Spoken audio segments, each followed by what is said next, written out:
Some experiences in life are just universally accepted as certified bad time. Like those car crashes on Instagram Reels, talking to a baddie just for your brain to immediately attempt a system reboot, and Chun-Li not being in the Fortnite item shop for 564 days. And the situation of having a scary high is no exception. I can't even play Five Nights at Freddy's past night 2, so it's especially bad for me. Once I start seeing the shadow people, I accept that my time has come. With that being said, the night of my scariest high experience naturally had its share of wallahi I'm finished moments. But I should have known something bad was gonna happen to me, because the night starts posted up watching those creepy real-life goblin sighting videos. We had the all-star lineup here, me, Roman, and Jaime, enduring footage of these violent creatures. It was so bone-chilling, we all essentially pissed our pants out of fear that goblins could be real. But why were we doing this to ourselves? Because we were actually buying time for BAM! That's right, Roderick's in this story too. We got Big Roderick in the story, baby. He bursts in spouting his famous catchphrase, "Any room for me?" And you already know he came strapped with those gummies as per usual Roderick activity. Without a damn nanosecond of thought, me and Rowan start clawing at Roderick's legs like, "Please give us gummy, we want gummy!" Once we get our special treats, we start nibbling them down. But Jaime doesn't eat one, because when he gets high, he either wants to hurt us or go to bed. All this scary activity had our group in a mood for a creepy experience of sorts. So Roderick immediately strikes us with an illegal opportunity. "You boys want scary?" "Yes! We want it!" "Alright, then let's go trespassing." You know me, I couldn't give up a trespassing opportunity if I tried. We all equip our hardest black fits and frolic out the front door, hyped for an adventure. Thugging the streets to this spot had us pondering how we wouldn't get caught, so here's the plan. Me, Roman, and Roderick all enter and play around, while Jaime, as the sober one, plays lookout in the bushes in case any entities appear. As we pull up, the travel time had allowed those gummies to make us start feeling real giddy and joyous. The spot Roderick brought us to was an apartment under construction. It had 3 floors and a gate around the entire perimeter except for the very front. So we walk into this place and the vibe here feels haunted. We all had the iPhone flashlights on except for Roman because he had the Motorola flashlight, and there was only a few feet of visibility before darkness enveloped the entire group. We pretty much had the Slenderman visibility. We start exploring around and see some creepy stuff like unfinished bathroom. But all of a sudden, an urge starts to come over me and Roman. Those gummies had a slow creep and decided not to peek until we were a story deep in this dark construction site. This was an overwhelming feeling to the point where we were positively tweaking. Turns out we thought we had eaten a 20 milligram or so gummy, but Roderick's were actually 200. Our dumbasses just read the packaging wrong. But in the context of the story, we never figured this information out. We just chopped it up to the fear and adrenaline. Once we finally journeyed to the top floor, all that fear immediately vanished when we got an incredible view of the complete black void. But once we had journeyed through the entire building, the mystique of the place kind of fell off. It turns out that walking through an empty building wasn't actually all that. Roderick started to get really bored, so his fat ass started jumping around, making as much noise as possible. That shit was making creaking noises, so me and Roman were like, "Stop jumping, stop jumping!" Stop. Because we were already tweaking enough. But then we hear what sounds like footsteps, and we all immediately stop in dead silence. We can make out the sound and figure of something approaching us, but we don't know what. It could be a construction worker, police, FBI. As the entity gets closer, we can make out its form to look like a small person, and I think, holy fuck, the goblins are fucking real! But as this thing approaches, we find out it's actually a small child. He starts conversing with us like we're not 3 men in the darkness, so we chop it up with this kid, and we find out that he's just some middle schooler wandering around. Now we've acquired a new squad member added to the group, so we probably sit here with him for like 15 minutes until an imminent Jaime FaceTime comes through. "Guys, fucking run! The fucking cops! Run! The fucking cops!" We start to all panic because again, we are all the way on the top floor. We had imminent law enforcement approaching and had to scale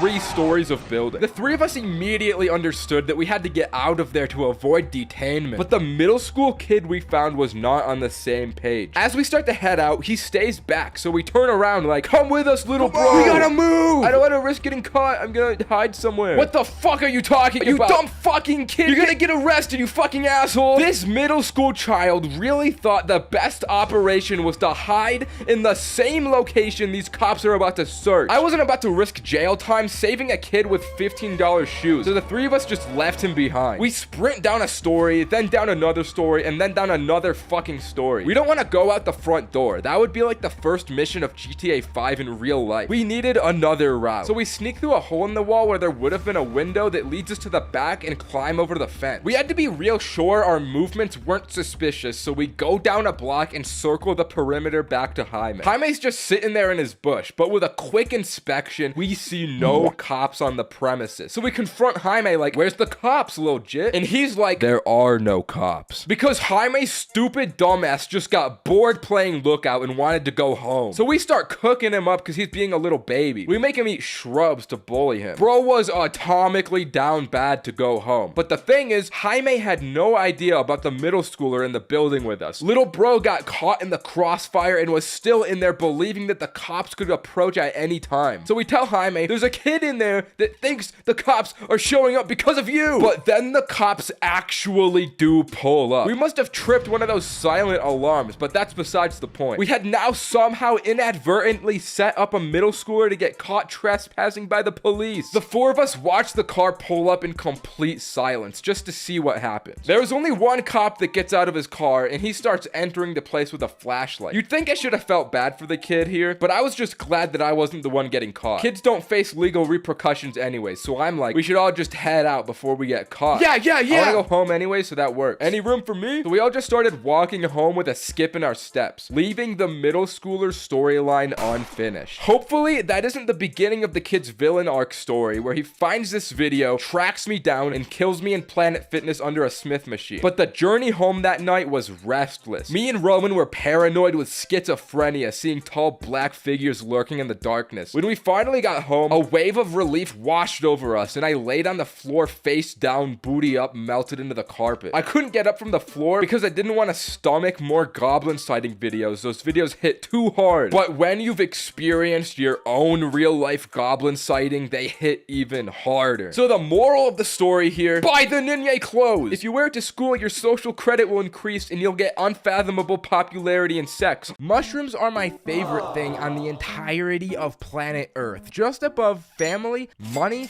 and my iPad. So naturally, I look back fondly to the wacky antics of my first time. But everyone's first mushroom trip has the arbitrary barrier of, how do I even get these? You have to figure out. Up until this point, I had only ever really acquired the za, so I didn't really know where to look. So I did what I do best, and I made someone else figure out my problem for me. Hey Kevin, you buck-toothed freak, I need you to get me some mushroom. I don't know if I can. 2 days after that phone call, I pull up to Kevin's house with the boss, Cole. It was gonna be both of our first times, but Cole said to me, I really want to die from this, and decided 4 grams would be a good amount for his first time, while I was only doing a measly 2. Kevin comes out of his actual woodland shack and meanders over to the whip to show us he's got that stuff. I kiss him on the lips as thanks and pull out my scale to measure the grammage. Although this wasn't my brightest moment because I didn't have the right kind of scale to do this. I had brought one of those cooking scales and the thing was not nearly accurate enough to measure them Johns. Not to mention it was in broad daylight on the hood of my car, so people kept driving past us and it was real sus. So we just decided when the time came we would eyeball it. So the time did come and we did eyeball it with Adam because he wanted to join us as well. Adam and I were able to get ours down with no problem, but Cole just couldn't stomach it. So this guy puts his shrooms into a blender with just water and makes this nasty shroom water drink. But this wasn't good enough, so he put sugar into the water, which made it worse than before. Since we didn't measure the shroom dispersion correctly, there's no way to know if he really ended up drinking 4 grams or not, but I'm willing to bet that he had more than 4 because this drink sends him to another planet. Cole was where most of the content of this night came from. So let's skip 30 minutes to when they started to hit. As the high came over me, I felt like every aspect of myself was at 11. I could think sharper. I could see clearer. I felt like I could do anything. I was quite literally cracked. An immortal being living amongst the mortals. Adam was just vibing out on the couch listening to music, but Cole was on God mode with me. Considering that he ate double the mushrooms I did, I can't even imagine what he was on. Cole looks over to me and says, I need to kill God. I didn't completely know what that meant, but I was like, yeah bro, go for it, kill him. So Cole grabs this sword he had, and I can't say what it looked like from his perspective, but I'm sure he was winning. At one point, I took my glasses glasses off, and my vision was so bad that the blurry world without my glasses felt like a whole new place. I thought of it as a personal little pocket dimension I could enter whenever I wanted. But then Cole just yells, "Yo, bro, you need to see this," from the bathroom. So I walk over, and he's doing what most people tripping would consider unspeakable. He's looking at himself in the mirror. "What's up?" "Dude, look in the mirror. I swear, the wall tiles don't normally look like this, right?" So I look in the mirror and I don't see shit. "Nah, you're tripping." "Look closer, there's more details than usual." "Oh yeah, I guess I see that. It looks like writing, bro. I think it's an ancient language." This man was positively tripping balls. He starts staring at the wall trying to decipher the ancient language, but I didn't eat enough shrooms to see that, so I just walk away. Once Cole comes out, he says to me, "Bro, I just made time cease to exist. There's no more future or past. Time is no longer linear, bro. And next,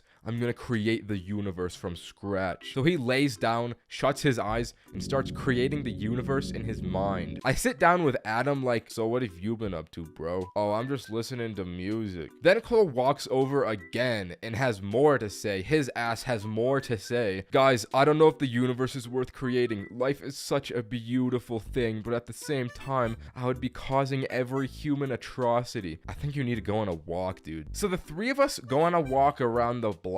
And let me tell you, this walk felt like the most cinematic moment of my life. As the shroom trip came to an end, I thought to myself, mushrooms are very cool. When vapes were first invented, they were overpowered. I mean, it's like 50 cigarettes in a small little gadget that doesn't produce any smell or need a lighter. Vapes were perfectly discreet so that 15-year-olds could lock down in the bathroom and chief up some nick before 10th grade English class. But the age of the vaping bathroom kids is over, because Zyns do everything vapes do, but better. Now there's these little pouches you pop in your mouth, and over the period of 30 minutes gives you the effect of nicotine. Do you realize how overpowered that is? You're gonna be walking into class and hear 30 people all simultaneously smacking their lips with a Zyn in their mouth, because now you can just pop in a Zyn and go completely incognito. I don't know how schools could catch this unless they check the insides of everyone's mouths. Nothing is stopping vape kids from pulling an upper decker in the classroom. An upper decker, like when you put the Zyn under your top lip, not like when you poo in the top part of the toilet. That's different. There's actually a little versatility when it comes to Zyn use. Along with the upper decker, you could also pull a lower decker if you're feeling a little bit crazy. But if you're feeling like throwing up from an overwhelming amount of nicotine, you could put it directly on your tongue. Unfortunately for me, I didn't know this at the time when I tried my first Zyn. It was an extremely dark night, probably one of the darkest nights ever. One of my friends had just acquired a new nicotine addiction, and as we link up, he introduces me to the Zyns for the first time. He's smacking on these things like, yeah.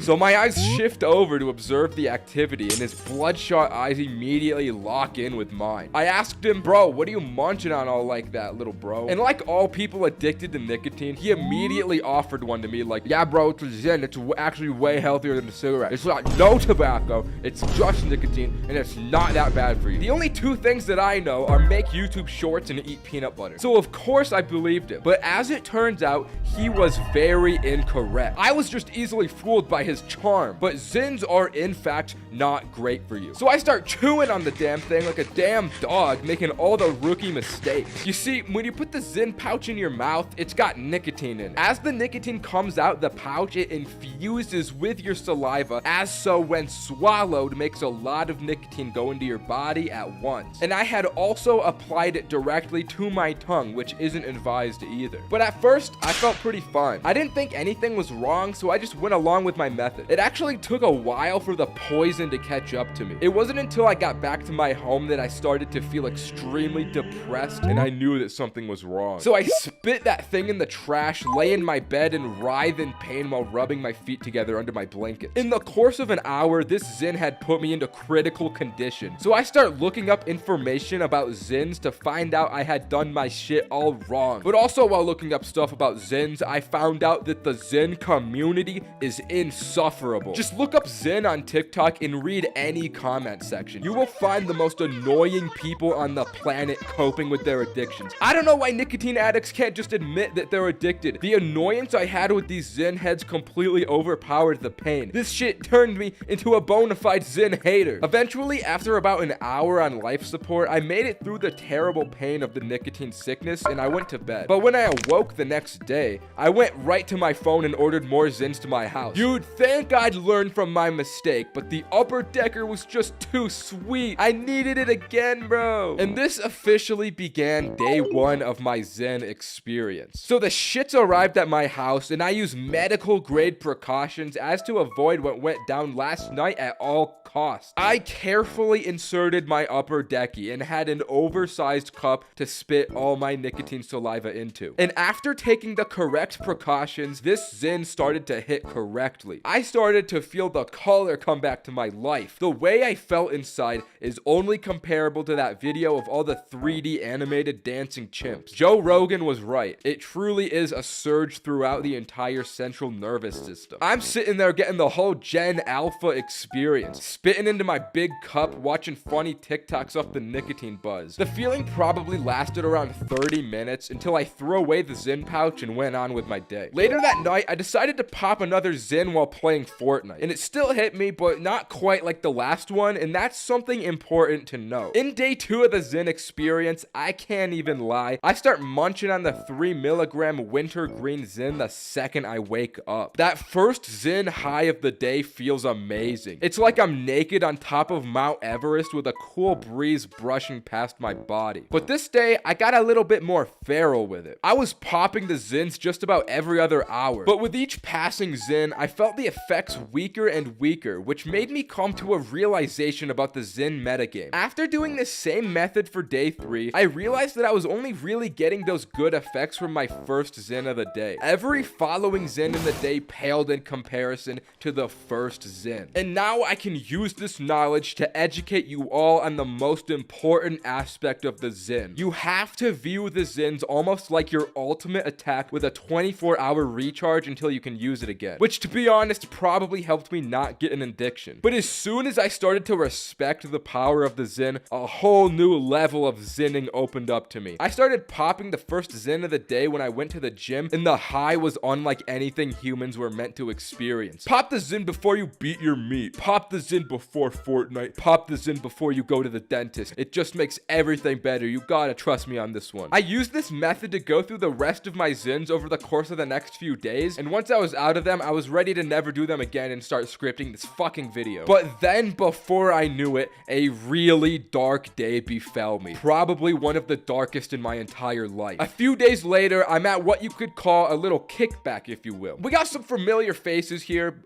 but namely, there was the individual who initially put me onto the Zyn. This dude's already Zynned up out of his mind because he's addicted to them, and I can't lie, I help myself to one as well. I take my hand, wiggle my fingers around and say, don't mind if I do, and I take a Zyn. Now, me and this other guy are Zynned up with double upper deckies, which naturally makes the other people at this so-called kickback go, Now, what perchance is that in both of your mouths? Oh, bro, it's so good, bro. It's like nicotine without tobacco. It's not even that bad for you, bro.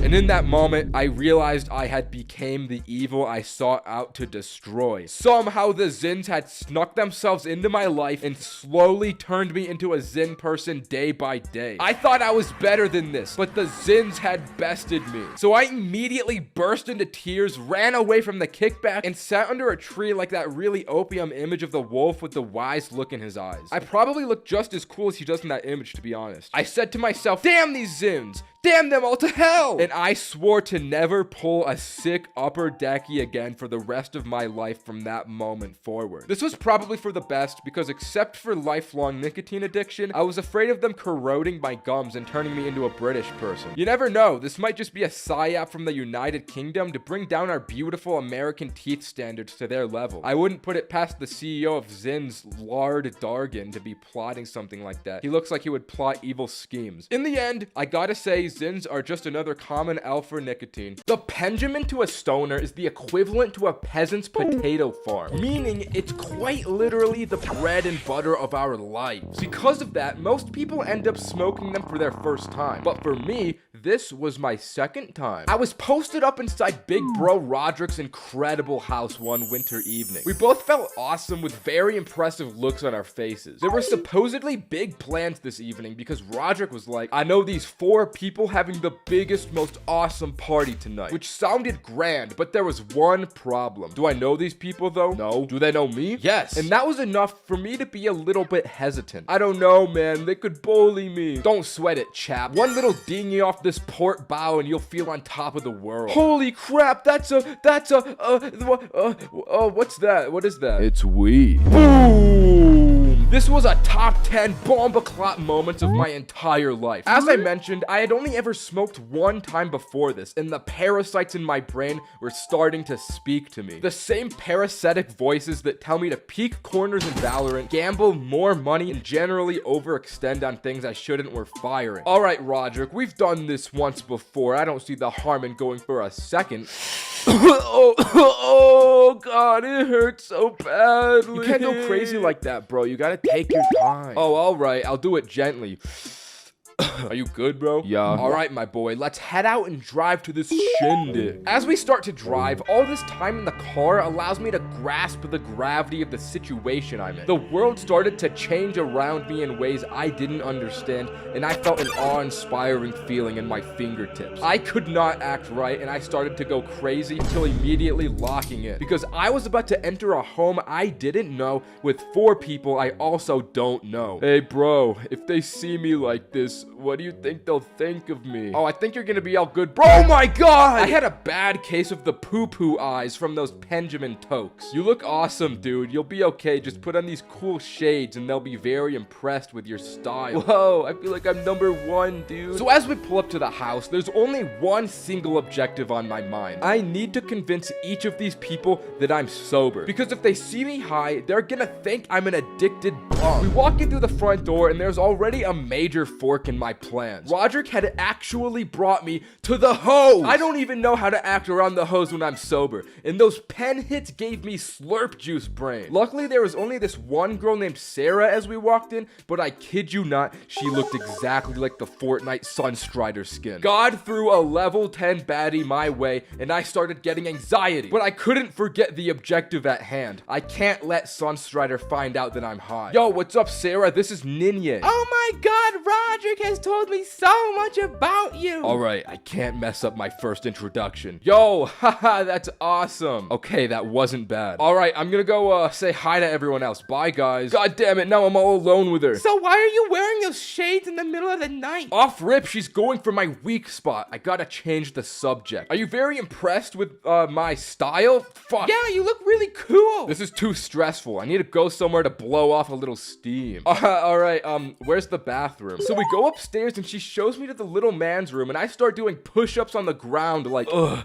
fuck yeah, ugh. I'm trying to get a little pump in an attempt to get my head back in the game. But while grunting and moaning on the floor, I can see Sunstrider's feet from under the little crack of the door on the floor. So hopefully she didn't get the wrong idea from my sounds. But I waste no time to text Roderick, I'm afraid of the hose, bro. In which he replies, don't worry, I'll clutch up for you. So as I leave the bathroom, Roderick comes upstairs with a deck of Uno cards and a bottle of vodka and starts telling us rules like, you two gotta drink every time you draw a card. Sarah, you go first. Bro is taking some big dog initiative in this situation. And then Roderick essentially just falls back down the stairs. Now I'm pretty much locked into playing Uno with this one girl at this point. But I start dicing her up with these draw 4s like I'm a professional at this. And in no time, Sunstrider starts getting all bomba clot from the drinks. She starts getting into all this girl talk like, I fucking hate my friend Melissa. She fucked my ex-boyfriend last week. And I'm like, damn, that's crazy. While I keep pulling out these draw 4s like nobody's business. Somehow before I knew it, Sunstrider had inched her way to sitting right next to me. She starts taking whole swigs from the bottle and looks at me like, you haven't drank anything yet. You can't be the only sober one. Let's fucking go! This whole time I had successfully masked the fact that I was high, and her saying that just confirmed it. So I take a celebratory swig, but then she starts doing some weird shiz, like putting her hand on my thigh like, fuck Melissa. Melissa anyways. But it turns out she drank more than she could handle because she couldn't control the volume of her voice, and she said that really loudly. Before we know it, this girl runs upstairs like, What the fuck did you just say? Turns out Melissa was at the party and heard everything. The two other girls come running up from behind Melissa, and a whole fight starts breaking out before I could process what was about to happen to me. Even this girl's little brother walks out of some bedroom. I didn't even know he was in the house, but he starts to get involved in this. I'm just sitting on the floor watching it all unfold until Roderick slowly walks up the stairs behind them and beckons me to come over to him. He's like, yo, I don't know what's going on, but we should probably leave. I'm down, bro. This place is getting a little too heated for me. So we sneak out the front door and drive away. I start telling Roderick about what happened with me completely washing this girl in Uno with no remorse for her soul, and he drops the biggest plot twist of the night. It turns out he had rigged the cards and made every other card draw in my favor so that the girl would drink more and make the situation less awkward with me. So if there's any takeaway from this story, take your time with the Benjamin because it hits very hard. Before you know it, you'll get anxiety from the hose. Listen, smoking can be fun and all, but anyone who's done it consistently knows that it can get stale. If you think about it, it probably makes sense scientifically. After you feel the same stimulus, you'll eventually grow jaded to it. But people who don't smoke almost always take the high experience in entirely new ways. So I decided to get a group of friends together that have never smoked to test this hypothesis. I don't have a lot of friends though, so it was only 2 people, so please don't comment on that. But my lucky individuals were the legend Cameron and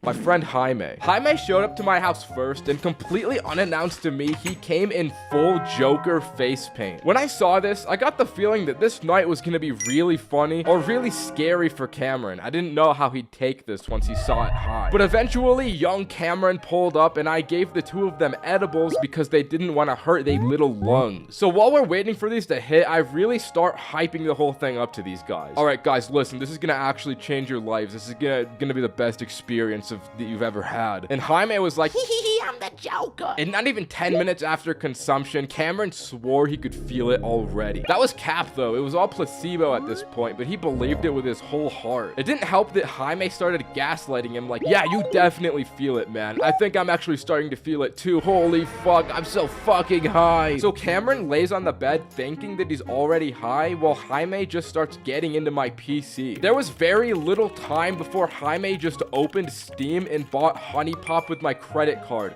Trust me, I didn't own this game beforehand. I got a little pissed because bro really thought he was the Joker and intruded into my things, but the game didn't cost that much, so I let it slide. The only thing I hoped for is that once this gummy hit Jaime, this game didn't make him go off and do something the real Joker would never even think of doing. After 30 minutes, these gummies actually started to hit Cameron, and he explained it was like it felt like he was driving a car. Bro is laying on his back with his arms up in the air like, oh my god guys, I'm going so fast, I can't slow down. And as soon as he stood up from the bed, Jaime charged him holding a yoga ball, screaming, holy fuck, there's a car coming, and launching Cameron back into the bed. Bro would not let Cameron get off the bed. Every time he tried to get up, he just got launched back to where he started. I was watching him get bullied before my very eyes, but I decided not to intervene. So after Cameron got launched a few more times, he started explaining how the impact of every crash was turning his insides into mush. He used the analogy that he felt like an orange that still had the peel intact, but the fruity inside part was smashed. This is when I decided to actually make an intervention, and I stole the yoga ball from Jaime. He was getting a little too in character with that Joker face paint. Jaime started throwing a little hissy fit and crying, so he walked away and started playing Honey Pop again. So I took the opportunity to really interview Cameron. So Big Dog, explain to me how you're feeling, Big Dog. And bro started smacking his lips together super loud. This was some audible lip smacking until he explained, my mouth tastes really good. Like, I feel like I don't have to eat anymore for the rest of my life because my mouth tastes so good. I'm like, damn, that's crazy, Big Dog. And upon further inspection, the reason that he felt this was because all the impact from that yoga ball made him bite his tongue and he was slightly bleeding. I didn't want to bring attention to all that, so my plan as the professional in this situation was to give him yummy food and hopefully he wouldn't notice the blood in his mouth. So I'm like, are any of my little boys hungry? And immediately those two go feral. Those first time munchies hit hard. So I pull up the classic McDonald's Postmates and Jaime takes my phone like, Let me pick what I want. I'm the Joker, baby. chicken nugget, I want chicken nugget. I'm on it. Let's get some of these chicken nuggets. So Jaime starts spamming the chicken nugget button and orders 50 chicken nuggets to my damn house. As an empathetic individual, I knew the long wait for the Postmates to arrive would be harrowing and brutal for these two. I decided I needed a distraction so they wouldn't complain about it taking too long, mainly Jaime. So I pulled out the iPhone projector and started playing Five Nights at Freddy's Game Theory lore videos because I know Jaime loves those. After not even getting a few minutes into the video, I came to the realization this was actually a terrible mistake because it started to make Jaime genuinely tweet. Five Nights at Freddy's 4 is the worst thing to ever happen to the series. What is Blood yapping about? I don't know, man. I'm really hungry. It totally has all the pieces for a dream theory to be true, but no. Is this like an issue? Like, should we stop him? I don't know if this is bad for Why his is health the or Chica something. toy missing its beak? I don't What the fuck know, does any of that man. mean? And what the fuck is Juniors? Why don't people realize FNAF 3 takes place in 2015? 30 years refers to 30 years since the original murders in 1985. Not 30 years since the first game. That makes no sense. Luckily, the Postmates notification cut him off and it was chicken nugget time. Let's go. So we ran downstairs, got the food, ran upstairs, but as me and Cameron got to the bedroom, we decided we needed water with the nuggets so that we didn't choke to death. Before we went back downstairs though, I decided to snap a little picture of the scene in front of me. Because seeing Jaime in Joker face paint playing Honey Pop with 50 chicken McNuggets was something I didn't want to forget. But unknown to us, this would quickly become a top 10 moments caught before disaster image. So we go downstairs, fill up the water in the slow refrigerator faucet and head on up. And in that short amount of time, Jaime had eaten every single one of the 50 chicken nuggets. What the fuck happened to the nuggets, dude? Oh my god, no. Why?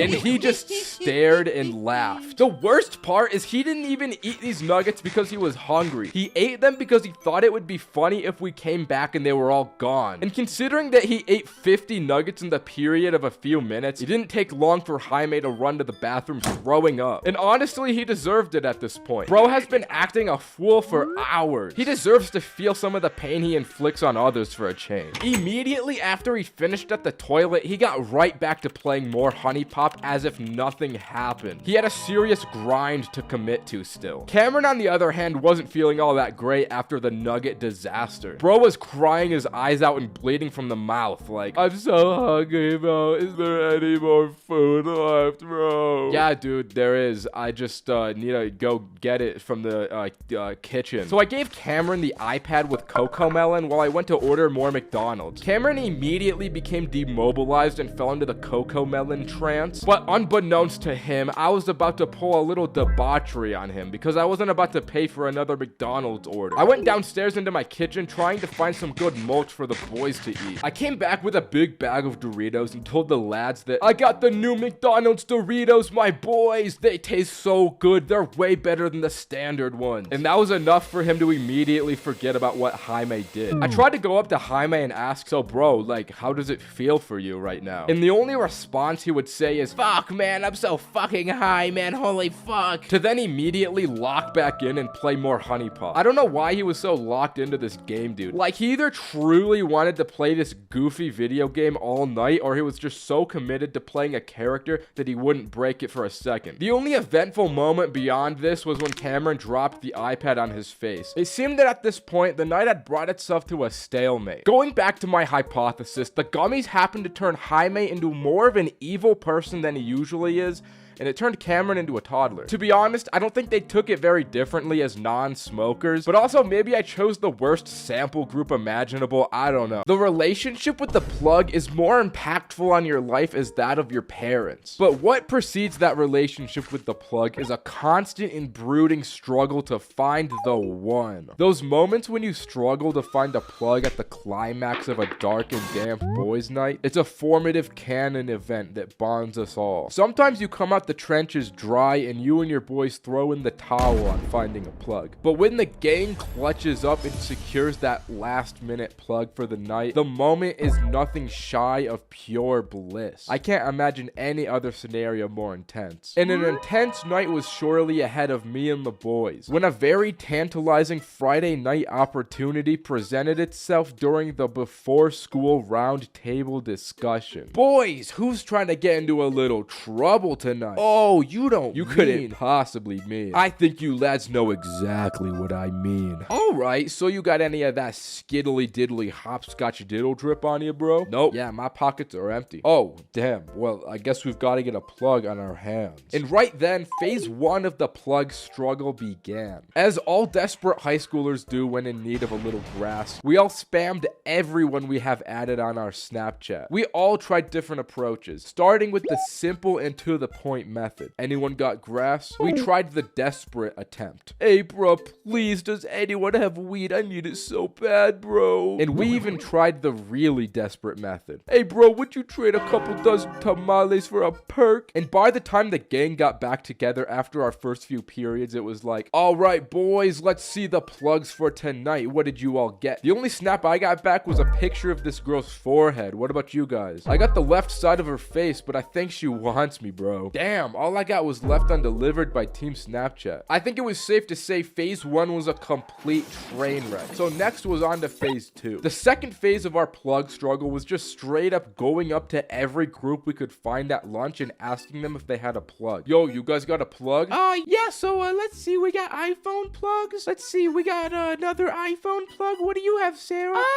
Let's see, I got an iPhone plug. You guys know a plug? Listen here, little boy. Bow down when you talk to me so I can hold you still and make sweet love to that little pretty face. Yo, you guys know a plug I can use for tonight? Oh, yeah, bro. Here, I'll give you a snap. And just like that, Roman brought all of the boys together. For phase 2 of the plan was a monumental success. The anticipation for this night followed the three of us until school finally let out and we could make the moves towards phase 3. Messaging the plug. So we hit him up like, hey, bro, we're trying to acquire tonight. You up, baby? And he's like, yeah, man, meet me here at 9 p.m. tonight. And just like that, we had a time and place. The plug struggle was really looking like it was coming to an end. It was a bright future for the boys. So when night fell, we all sat there on Roderick's bed, kicking our legs and twiddling our thumbs for the clock to strike 9. And once the time came, we all sprinted out the house and drove 150 miles an hour to the location. But when we got to the spot, we were starting to get a really bad feeling. As it turned out, the location this plug wanted to meet us at had to be the most suspect, dark, and desolate public park we could have ever been to. We're looking around for this guy from the car and don't see anyone. We thought there was gonna be no time before red and blue lights start flashing. But then we get a Snapchat from the plug like, is that you that just pulled up? And we're like, yeah, that's us. So then he replies with, come into the playground. I'm in the fucking slide. The three of us walked into the playground and bro was not lying. He was sitting in the slide. So what you guys want tonight? We want weed. I know, but like, we would like a joint for the each of us. Oh, I only got carts. Damn. All right. Well, that's cool. We'll take that. So we make the exchange and this dude only gives us the cart with no battery. So what about the battery, bro? Oh, I don't sell batteries. I only have carts. We thought this guy was scamming us. I mean, we can't do this shit with just a cart. But that's when the plug explains tweaker wires to us. Yeah, man, all you gotta do is cut a phone charger in half and you can use the wires to power the battery. It gets you really high though, so be careful. Oh, wow. So the girls at school did know what they were talking about. Now, we didn't want to question this plug anymore because we weren't about to get pushed down a slide or whatever this dude would do to us. So the three of us just trusted his word even though that sounded like it couldn't possibly work and considered phase 3 a kind of success. So we drove back to Roderick's and phase 4 to smoke the carts was initiated. We were stressing about the information this plug told us and if it was true or not. Alright, so who's gonna be the sacrifice to try this first? I don't know, bro. What if this explodes in our faces and kills us? Damn, true. It can't be that bad. I feel like nothing's gonna happen. So you wanna do it? I'm down, bro. I'll be the sacrifice. Oh, damn. So we set up the wires like the plug told us and Roderick starts sucking this cart out of an iPhone charger. Oh, no way. Ain't no way that's working, bro.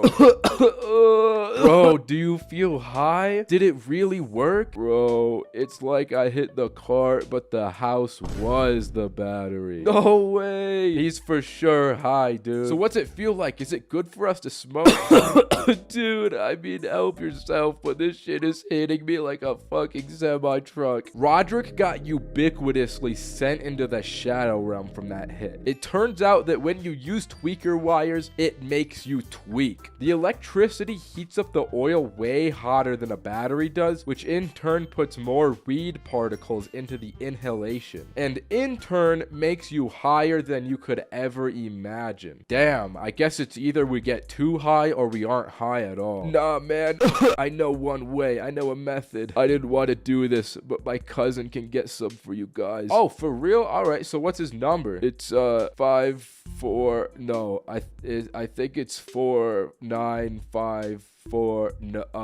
Nah, that ain't it. I think it's 4-5-9-4. No, that's not it. Bro is too high. Damn. We ended up having to unlock Roderick's phone with his Face ID and texted his cousin on his behalf. Hello, yes, this is Roderick, and I would like to attain some weed for my 2 friends. That sounds professional, bro. And after like 30 minutes, Roderick's cousin pulls up and takes me and Roman to the dispensary. This car ride was so awkward because since Roderick was completely obliterated, he didn't end up coming with us. But cousin Roderick pulled through and got us a battery so we could smoke the cart. After that side quest, we came back to Roderick to see that in the time we were gone, bro postmated Burger King twice. You gotta be on another planet to order Postmates twice, let alone Burger King. He had a POV video of some dude walking through China pulled up on his TV, but upon further inspection, Roderick was completely passed out on the bed with a double whopper still in his hand. But in the end, even though we had 1 soldier down, phase 4 was a success as well. Me and Roman finally got to smoke the cart, and the plug struggle we went through prior only made the high hit even better. And once we got high, I won't lie, those China videos Roderick had on started to hit. We were straight up entranced by this video, and we came out of this with a whole new appreciation for our plug. So make sure to text your plug you love them, and if you can get free weed from them. I haven't gotten high in school very often, and anyone who has gotten high in school would know why. It always sounds like a good idea at first, but in practice it can be so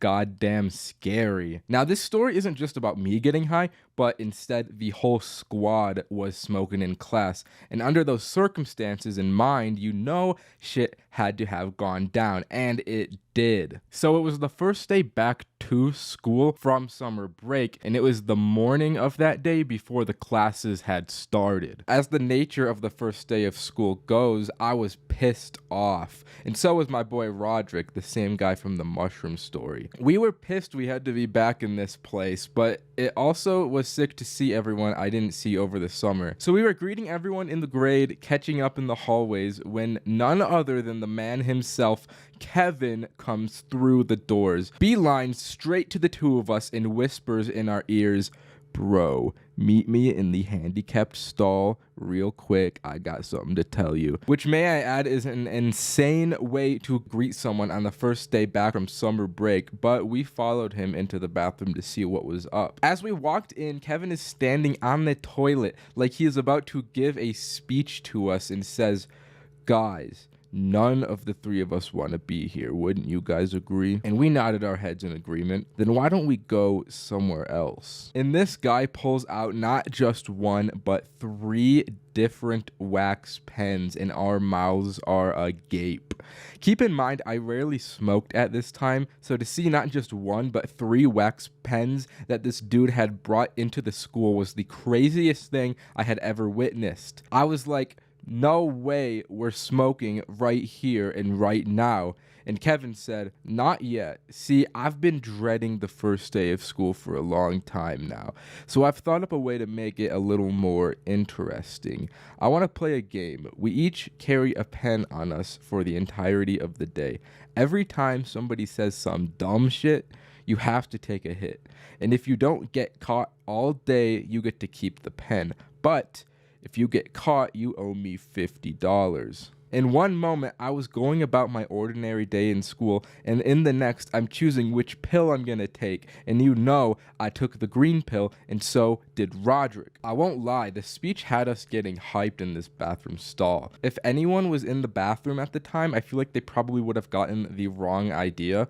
But anyways, we had to plan our day. We all brought out our schedules to see which classes we shared. I shared Spanish with Roderick, math I was with both, English I was alone for, in study hall I had the two of them again. But the bell rang and me and Roderick headed over to Spanish and departed from Kevin. As we walked into the classroom, we agreed we wouldn't sit next to each other, so if one person came down, the other wouldn't come down with them. And it would be easier to stay undercover, so we both sat in the back corners of the class. The class started and the teachers were going over the syllabus when this kid raised his hand and asked, "When we get our assignments, do you want our names in English or Spanish?" Me and Roderick just stared at each other from across the class after that.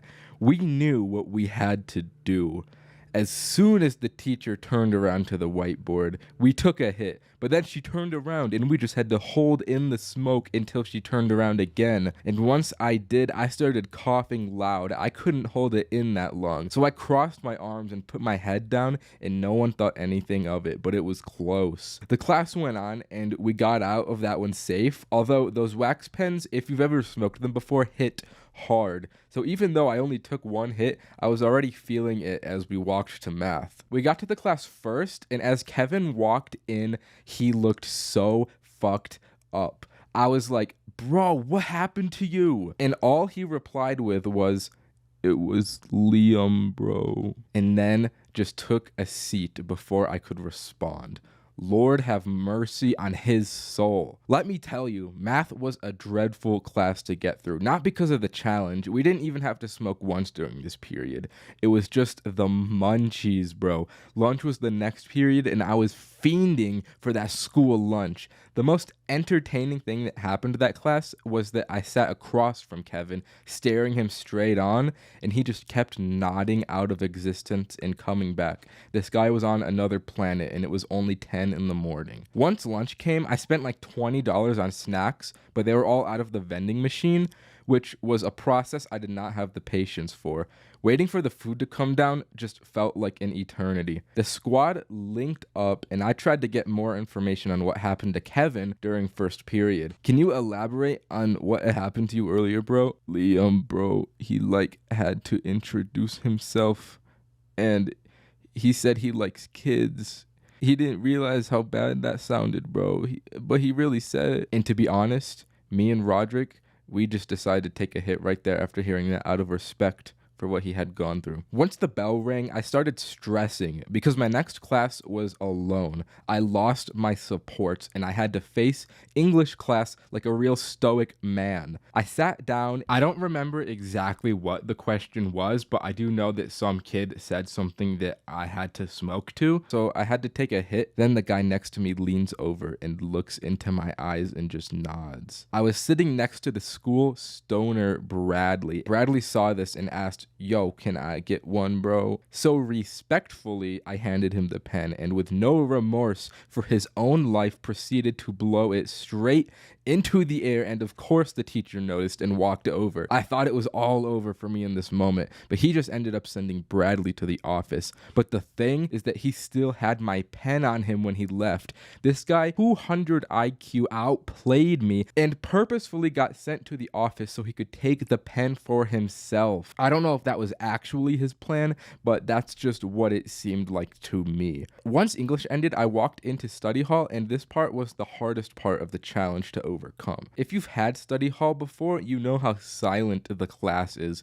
So I'm trying to tell these two how I got my pen stolen, but I'm so high I cannot control how loud I'm being, and I just can't communicate what happens. I guess they both deemed that to be smokable, so they both took a hit, and as they exhaled, I couldn't help but just laugh at myself and I laughed loudly, which alerted the teacher and got Roderick and Kevin caught. But since I got my pen stolen, I got away from it. I didn't have anything on me. They got sent to the front office and I had to wait out the next hour of this class in an excruciating silence, just paranoid that somebody was gonna come after me. But at the end of the day, nothing happened of it, so I technically won the challenge and got to keep the pen. But since it got stolen, I really just got nothing. But I'm glad I won though, because if I had lost, I would have had to fork over $50 and a new pen. So I dodged a bullet there. So while I didn't get anything, at least I didn't lose. I feel like everyone's first time eating edibles involves disappointment, quickly followed by a wave of high hitting like the GTA 5 train. It's just unstoppable, leaving yourself floating at the mercy of the sea of THC, just hoping you didn't get too high. It's the classic these edibles ain't shit dilemma. And in my case, my first edibles really were shit because the mixture of THC in these brownies I got were just not evenly spread throughout. I got my first edibles from this one kid I went to school with. I didn't really know the guy, but I knew Roman and he knew the guy, so I trusted the guy. He had baked his own edible brownies he was selling at school, so I decided to jump on the opportunity and I bought 3 of them for Cole, Roman, and me. We got through our day of school with the weekend ahead of us, so we decided to all assemble at Roman's place that night and eat the brownies. And if anything bad were to happen, we had Saturday and Sunday to recover from this. So it's around 6 p.m. and the 3 of us are all bunkered down in Roman's bedroom. We had prepared for the munchies, so we had boxes of Oreos, bags of Doritos, and 3 Happy Meals for the 3 of us. We got our brownies and we prepared to enter the high. Wherever this brownie takes us, we don't know. We could very well come out of this new men.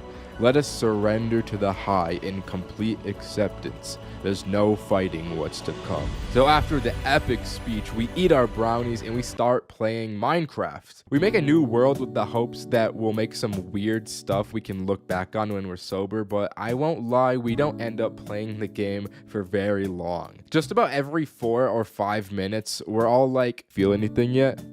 No. Nah. Damn, I hope we didn't get scammed. After 30 minutes or so pass, Cole just falls over and starts laughing. These brownies hit him hard. Almost as hard as the carbon monoxide poisoning that will be taking out Chains for Real on the 16th of October, 2023 at 4:08 a.m. The 2 of us turn around and this dude is already shredding into the Happy Meal with no remorse. Damn, that shit must have really hit.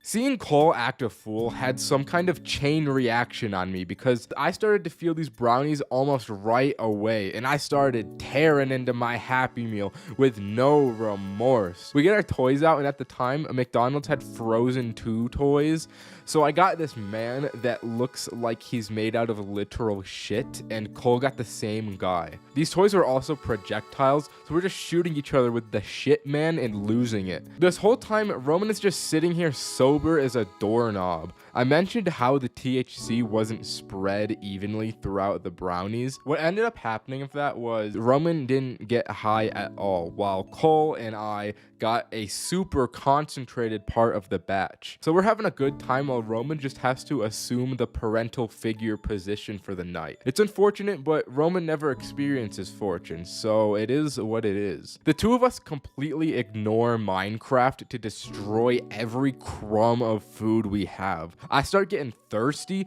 so I leave the room and I start walking to the kitchen. I see Roman's mom coming in my direction, so I quickly just make a turn to go into the bathroom to avoid her. When I walk into the bathroom, it feels so still. It's a little cold and there's not a sound. I stare at myself in the mirror for like 10 minutes without breaking eye contact, and I just think to myself, damn, I'm really just a guy on drugs right now. My thoughts get broken by a loud thump from outside the room. So I go out and I go back to the bedroom and I just see all the Happy Meal boxes crushed flat on the ground. Cole is just walking around talking about Don Juan, some Spanish dude that seduces women, I guess. I don't really know. I'm like, yo, what was that noise? And I don't even know what Roman said back to me because I just enter a new dimension in this moment. I don't know what it is, but I'm just hit so hard. I tune out the entire external world and get taken somewhere entirely different. I lay on the bed and just focus all my attention on the sound of the Minecraft soundtrack that's still playing on the game we abandoned. Me and the bed just become one being, and I'm like this for the rest of the night. I don't even notice it, but Cole and Roman leave the room, and apparently they went off on a walk and got chased by a dog or something. I'm not all too sure because I was gone and out for the rest of the night, but that's just what they told me. The next morning, I woke up feeling super tired, but it was also kind of a nice tired. I just felt chill. Roman was fine, but Cole's pants had an entire bottom half of the leg ripped off. I was in such a chill mindset, I didn't even bother to ask, but it seemed like those two really went through some shit. Once the night was over and I had successfully done my first edible, I look back on it glad that Roman didn't get to experience it at all, because fuck him. Smoking alone for the first time can be a daunting task. A little inexperience can make you truly fear you'll smoke the grass wrong and end up in the shadow realm. And a part of that's true. If you never smoked alone before, you gotta understand it leaves you susceptible to your demons more than any other scenario. In Fortnite terms, running solos can really feel like you queued solo squads with the amount of demons you gotta fight off. Truthfully, I'm not one to talk though, because the first time I smoked alone, I did it out a goddamn banana. I was truly struggling back in the day. This particular instance of my first time, I think it was my 4th time ever smoking weed in my life. I came into it so inexperienced, I didn't even consider something could go wrong. It was the day after I had some boys over. We had gone questing for Zaza the night prior, and when the next day came, I had a little leftover nugget in my name. So once they all left my abode, I got a real sinister and evil idea inside of me. I got the idea to smoke it on my lonesome. The only issue, I was so new to weed, I didn't even have a method to smoke it. I went on Google and looked up homemade ways to smoke weed, and that's how the banana thing happened. Then came the second problem all low-level ZA smokers encounter, and that's masking the smell. And to be honest, I don't really have a very keen nose. My sense of smell is kind of fucking bad. But I just turned my fan on full and blew the smoke out the window. It was really the best I had. I won't lie though, the banana was goated. The banana was a little too goated because I ended up smoking way more of that razzmatazz hop skiddly do than I thought the banana was capable of.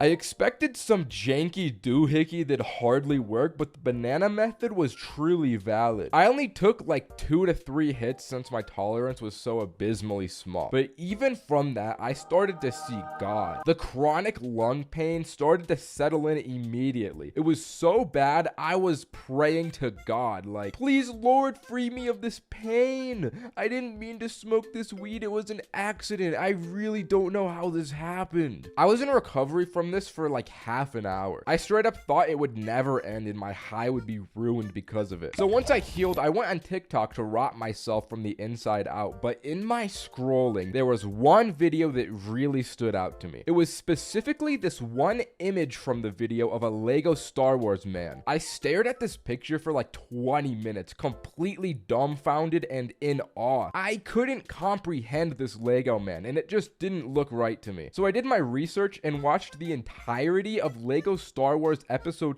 3 until precisely 12 minutes and 8 seconds into the video when I saw him. This is not the same as this, and it fucked me up. Immediately, I called Roderick like, bro, they fucking changed him, bro. What are you talking about? This Lego guy, he's not the same. They changed him. You have to come over right now, dude. I'll show you. So Roderick heads over to my house while I cannot comprehend why they changed a Lego man. He pulls up and I get the text that he's outside, and suddenly my brain does the Vine boom boom sound effect. Wait a minute. If I gotta go get Roderick, that means I gotta go through my house. That means I could be seen by my very own mother. I looked in the mirror to do a quick checkup, and bruh, my eyes looked like Squidward when he said, "I'm all out of money." And I had no idea if I smelt or not. So I sprint downstairs as fast as I can, acquire young Roderick at the door, and take him into my room. Almost immediately, he's like, "Hey bro, it smells like weed in here." And my brain goes Vine boom sound effect with extra reverberation and bass boosted. "Ain't no way, bro. Please say you're joking, bro. I can't have that be the truth." "Nah, dude, it smells like weed." I start to panic. I don't know how potent the smell is, and I don't know if the smell had leaked out when I left my room. Now the objective has changed. It's no longer about Lego men anymore. It was about getting rid of the smell as to avoid getting a beating. I showed Roderick the banana, so he took it from me like, "Alright, this makes sense. The source of the smell has got to be coming from this banana. So what do we do about it? Give me a lighter." "Oh, alright." And Roderick starts smoking out the banana, not before eating the whole thing. Eating that banana is just downright awful. "Alright, dude. Now the source of the smell is inside of me. So as long as I don't open my mouth very much, it can't get out." "Oh, wow, bro. That's genius. I didn't know you had this much intelligence." "Hey, I'm not done cooking yet. We gotta get the smell out of the atmosphere now." "The atmosphere?" "Yeah, dude, the atmosphere. Go get a vacuum. Go get a vacuum." So I run and get the vacuum, and then bro turns on the vacuum nozzle and starts attempting to suck the weed smell out of the bedroom's atmosphere. Wait. That vacuum is too loud. It's gonna bring suspicion to the noise. Oh, damn. Good thinking. And in an attempt to soundproof my bedroom, me and Roderick take my bed mattress off the frame and push it up against the door. Once we had thoroughly sucked all stench from the atmosphere, Roderick was like, "Alright, we gotta vacuum the floor now because the odor can trap itself in the carpet, so let's suck it out." So then we vacuumed my entire bedroom. Our soundproofing was apparently not good at all because all of a sudden my mom opens my door to see what all the noise was, and the mattress falls on Roderick. What's all this noise? "Oh, you know, I'm just cleaning my room."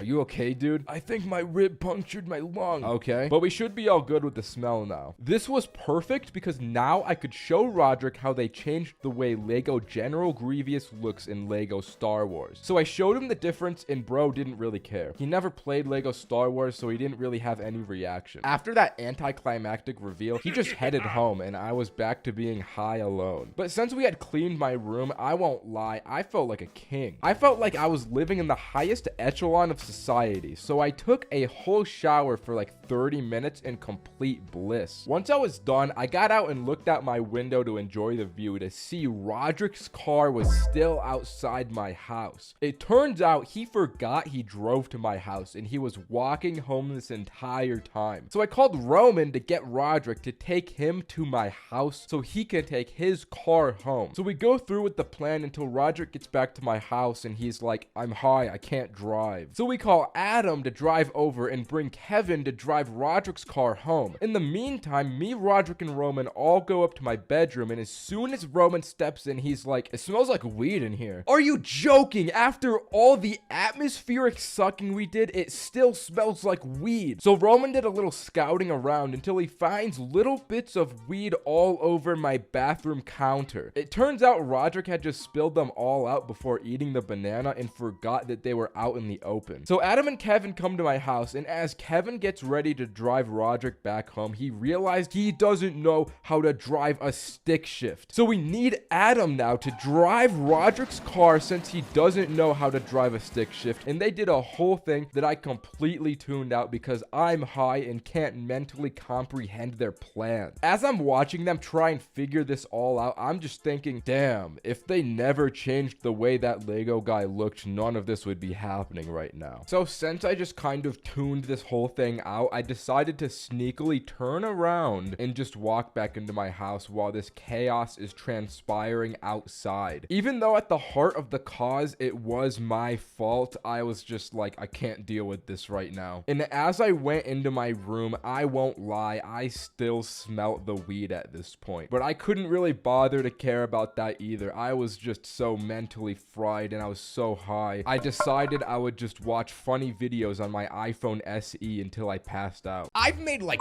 700 videos about weed. I'm an extremely trustworthy and qualified source when it comes to this stuff. So trust me when I say I can tell you exactly what smoking truly be like. So back in the day before my ex-wife left me, when I was a spry young boy, I used to believe all sorts of deceitful lies the world would feed me about weed. The first lie was that it comes in the forms of plants and gummies, and that's it. Once you get into deeper and higher level za smoking, you find out that there's actually 1 gazillion different methods to smoke weed. You got the classic plant and gummies, of course, but then there's also the globular oil weed that you use for dabs. There's spray weed that you squirt under your tongue. Hash is like this resin shit. They have vaporizers for plants as well as oil. There is just so many methods, and to be honest, I don't even know all of them. On top of smoking methods, there's also different strands and hybrids that the people will lead you to believe produce different kinds of highs that vary in effects and quality. And now, this is probably controversial, but I'm gonna be honest, and in my professional opinion, I don't know about all that. When it comes to sativa, indica, bongs, joints, the whole 9, I never really feel a difference. For me, being high is always the same shit, different toilet, if you know what I mean. There's only really 2 variables I've noticed affect my high. The first being the intensity. It probably goes without saying, but if you take a little pen hit compared to a big bong rip, you're gonna feel the stronger one way more than the weaker one. And the second and more important factor is the environmental factors. Where you are really determines how the high feels. This one time after school, I went over to a friend's house and did a little epic smoky time. And by the time dinner came around, I was still high. So I had to sit at the dinner table with this dude's family and act like I was sober, overthinking every little decision I made. And when you're staring at a pile of mashed potatoes, trying to figure out if eating it with a fork as opposed to a spoon makes you come off like more of a human being, it's not a good environment. But when you're in the comfort of your own bed, free from all societal expectations, it just makes the high hit differently. The people that you're with are also a major environmental factor in determining your high. And under all circumstances, do not smoke with weed people. I see the irony in this considering my channel, but trust me guys, I'm more than my internet persona. When you smoke with weed people that make their entire personalities about weed, you just end up doing nothing but smoking. And once you're high and realize that this is all you're doing, you're gonna get depressed and start questioning what the purpose of everything is. And these people are always the ones that swear that they can just stop at any time and that weed isn't addictive. Bruh. You can be addicted to eating rocks. You can be addicted to chewing on literal sand from the ocean. Of course, weed can be addictive. Do not believe their slop in propaganda. That's the most brain dead thing someone can say. But at the same time, these dudes can just walk amongst society high at all times and just live like that. And I don't know how they do it. I'll be roaming amok my 6th period American literature curriculum, and dudes will be hitting the pen whilst deciphering the societal implications and commentaries of classic literature. Maybe there's some high-level powers of weed I haven't unlocked yet, but all I can do is eat yummy food and laugh at funny videos while my head is empty when I'm high. So let's say you've got your smoking method decided. You're in a comfortable environment and you're not with weed people. Once you smoke and the effects start settling in, you're gonna be feeling all good and cozy. Your brain will probably be a little bit empty and your thoughts will be a little more caveman-like. When you get high for the first time, you're gonna mentally become a lot like a big boss baby, and everything is gonna be really funny to you. And after a minute, the munchies will come in and you will eat like a goddamn monster. And no matter how much of the food that you're eating is slop, it's gonna taste like gourmet 5-star cuisine. It's gonna be so good. You'll experience heightened sensory perceptions. After what you think is an hour passes, you're gonna look at your phone and realize that it's actually only been 5 minutes because your perception of time is fucked up. But also, your concentration and motor skills are gonna be even more fucked up. You won't be able to move around very easily. Sometimes if you smoke enough, you'll get this lag effect. Moving your body will feel way slower than your brain actually thinks it is. Just don't smoke too much or you'll inevitably get scared and anxious despite your environment and probably think that you're gonna die. Trust me, It's happened to myself, and it's not something you want to go through. In my opinion, the best way to view weed is as an enhancer. If you're in an uncomfortable situation, it will only make it more uncomfortable. But if you're with your boys, maybe getting a little Vic Roy on the battlefield, getting into a little questing and mischief, it'll make you feel like you are truly killing real human beings in Fortnite. Just don't smoke too much, pace yourself, and you'll be all right. Dabs are an extremely potent method of smoking that I don't even mess with or really understand.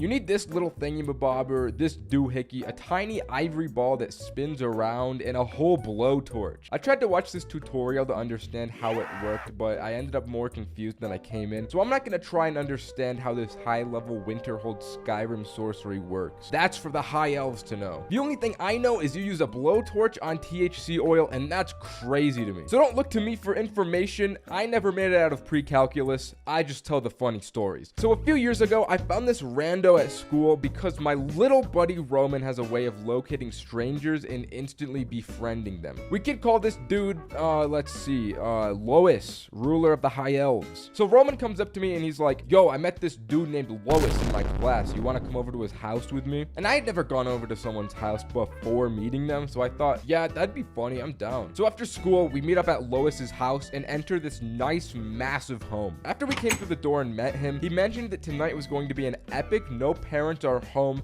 we can do anything we want type of deal. So we popped off and he led us into his bedroom. As soon as we entered his room, it reeks and there's garbage everywhere. Bro's room was completely different from the rest of the house. He had clothes all over the ground and probably like food crumbs in his bed sheets. But the most bizarre thing he had was an open bag of coffee beans lying on the ground under his desk. I asked him, bro, why do you have an entire whole thing of coffee beans in your bedroom? And he explained to me how when his parents make him go to bed at night, he likes to secretly stay up and game. But when he gets too tired, he swallows the beans whole with some water because he doesn't know how to use a coffee machine. And that was the first red flag that we were in the presence of an actual sociopath. And then he wasted no time to instantly pull out the entire dab rig. So you guys ever smoked dabs? And to be honest, neither of us really even knew what dabs were at this point, but we didn't say all that. We were just like, nah. And then this kid proceeded to pull out one of those wax weed pens and a syringe. He opened up the pen, extracting out the wax with the syringe and squirting it into the dab machine. And I feel like there's no way this can be good for you. You're definitely not supposed to use pen wax for dabs. I'm sure there's some chemicals in there that would make you grow a third arm and immediately see demons all around you. But this kid just goes straight for it. He was clearly a pro at this. And then he hands it over to the two of us like it's just implied that this is normal and we'd smoke this dude's mulch weed. Either way, we did do it because we succumbed to the peer pressure that accompanied that silence. But the thing about dabs is that they hit extremely hard. So as we smoked this, me and Roman ended up getting way higher than we anticipated, way faster than we had ever been at this point. Without even a word spoken, as if this was just an average day for Lois, he started queuing up League of Legends on his laptop. That was the second red flag that we got from this kid. League of Legends has like 40-minute long games, and I wasn't about to watch this kid that I don't even know play a game I hardly know for 40 minutes while high off my first dab hit. But then he has the audacity to ask the two of us to get him a glass of water since he was getting into a game. And to this day, I literally cannot wrap my head around the situation that we had gotten ourselves into. We go to this random kid's house we don't even know, smoke his suspicious weed, and then he ignores us. And the fact that he's so casual about the whole situation makes me think that he's done this to other victims, and every time his parents go out, he just picks a new kid from school to do his bidding. So me and Roman go down to this dude's really nice kitchen and start eating all of his food while plotting and preying on his downfall. In one hand, we had a really cool house to stay in, and we could just eat all of their expensive snacks with no real repercussions. On the other, we'd have to spend the night with this strange elf person that kind of seems like he's using us. In the end, we decided to troop it out for the night because, to be honest, if we were to leave, we probably couldn't find our way home in the current state we were in. We brought up this dude's little Wawa drinky in the sippy cup and tried to make some kind of conversation with him just to see if he was going to do anything else but play League. But the way he was glued to this game, we kind of realized that this was all he was going to do. So we just walked out of the room and started exploring and pillaging all around this dude's massive house. I mean, it's not very often that you get to go through a stranger's house with no supervision and off a dab hit. And let me tell you, this exploration felt otherworldly because of it. The house could have felt way bigger than it was because we were high, but going through the hallways, the rooms just felt endless. The amount of bedrooms were ungodly in this house, and it took all of me and Roman's collective willpower to not steal their belongings. It was like getting into the loot vault in Fortnite and resisting the urge to take a golden scar. We eventually found what seemed like a family computer room, so we decided to set up camp there. We migrated back to the kitchen to get our yummy snacks and came back with a massive load of epic foods. We kind of just played random games on this dude's computer for a few hours, and the whole time this kid did not come looking for us. We set an hourly alarm to routinely check on the kid just to see what was going on with him, but he was literally just playing League all night. Multiple hours passed of this, and it got to the point where we entered ungodly hours of the night and we just wanted to go to bed. But this dude was completely unwavering in the face of the tiredness. He was gaming all night. This went on for so long, we just started to theorize this kid forgot we were in his house. But we didn't want to go to bed because it felt weird to just sleep in a stranger's bed. So we conducted a plan to sneak out of the dude's house undetected. We called our friend Adam to pick us up a few blocks down from the house, and on our way out, we stole a bag of Cool Ranch Doritos and tactically shut the front door behind us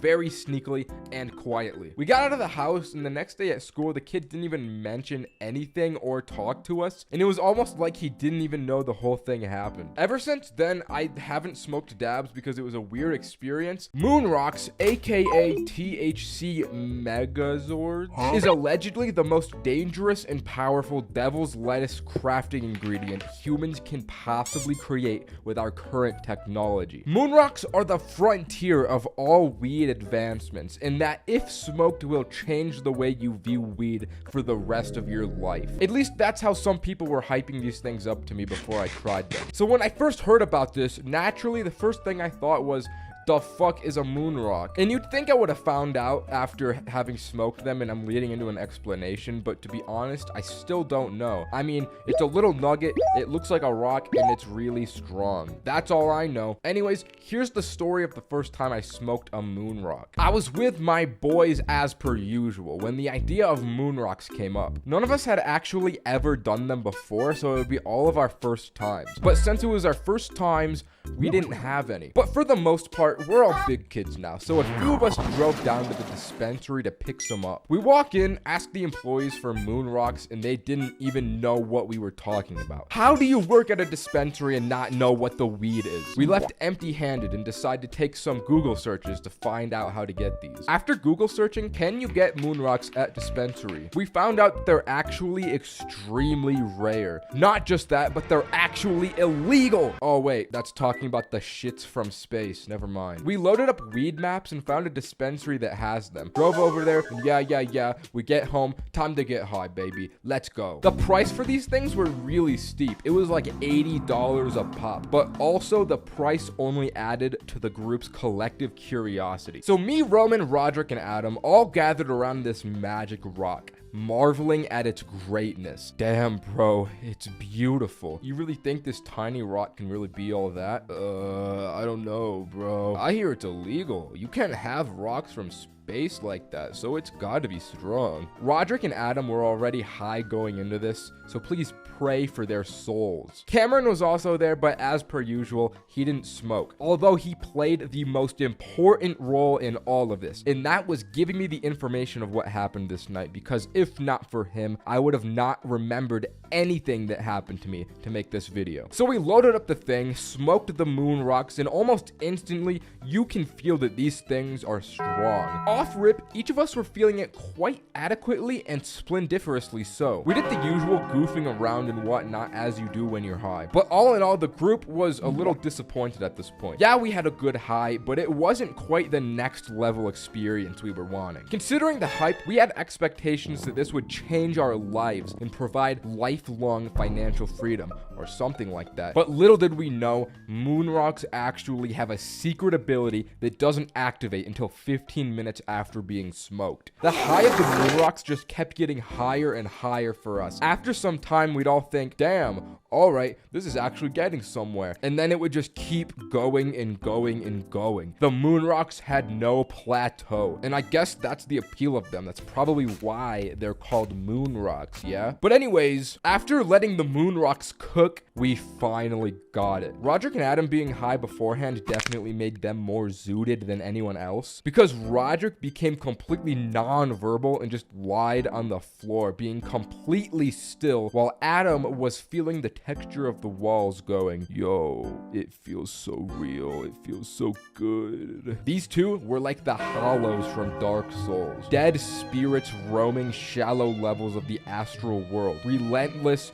and tormented, clinging on to the last remaining bits of their lives. Me and Roman, we were just really high. Now, what I'm about to say will probably be really controversial and could even possibly ruin my career. But in this heightened state, Roman did the impossible and convinced me that the Ohio meme was actually funny. You know how something that becomes unfunny gets life again by becoming ironic? Well, through that irony, I came full circle to the conclusion that Ohio is funny. He kept pointing and saying, Ohio weed. And I hated it at first. I thought it sucked. I did not think it was a funny joke at all. But by the time he got to his 20th Ohio weed, he eventually broke me. And then he stood over my body as I fell on the ground and said, I control you now, you're mine. Then proceeded to point at things and do the Ohio meme. In hindsight, I kinda don't think he's remotely funny to me at all, but there's something impressive about the fact that he could bring a day's worth of longevity back to this joke. As for me, I felt like my body was made of the sticky part of Velcro and everything else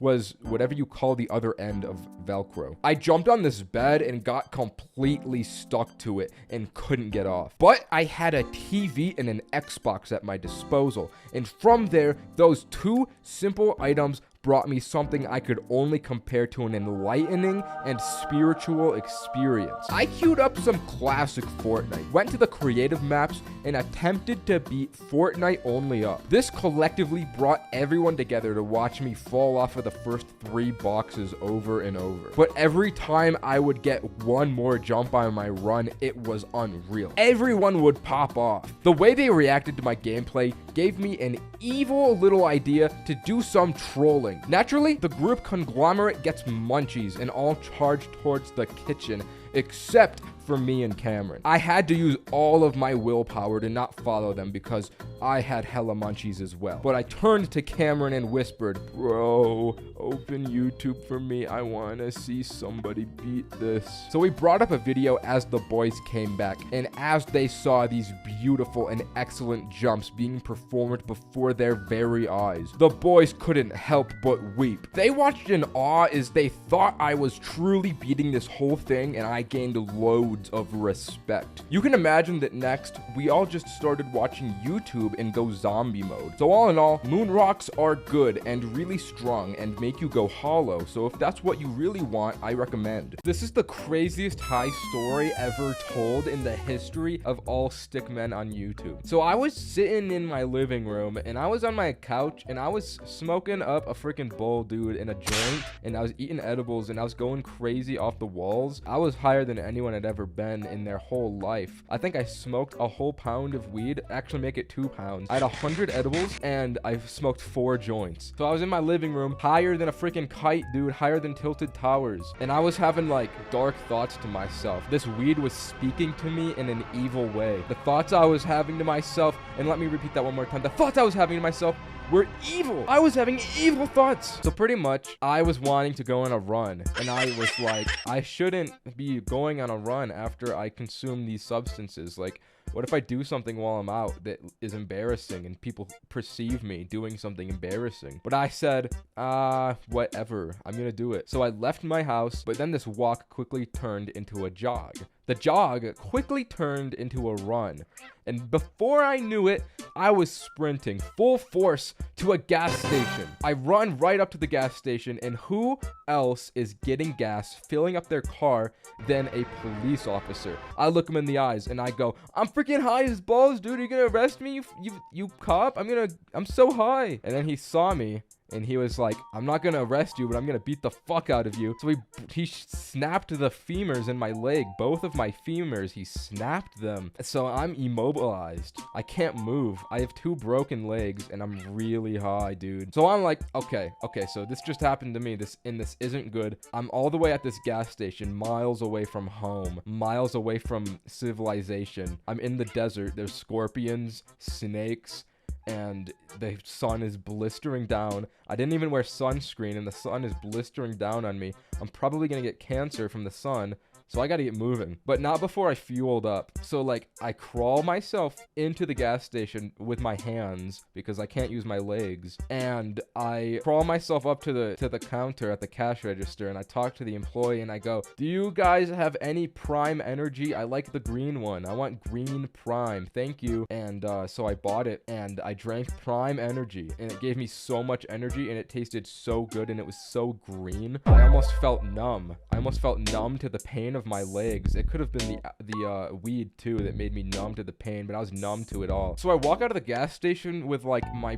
broken legs, and I'm just bewildered. Like, why would this police officer do this to me? I walk over to him, and I'm like, hey dude, you filling up your gas? Do you remember me? I'm gonna do something bad to you. And I start spraying him with the gas. I take it out of his car and start spraying him with it. Then I set him on fire, and the whole place blows up. It freaking blows up. I walk away from it. I don't even look at it because I'm that cool. I run all the way home, and by the time I get home, the prime wears off. I'm not primed up no more. I get back home, and I'm like, shit, I'm so high, and I got hella munchies, and I can't walk. I have to get Postmates. I order some Taco Bell, and I get a Crunchwrap Supreme.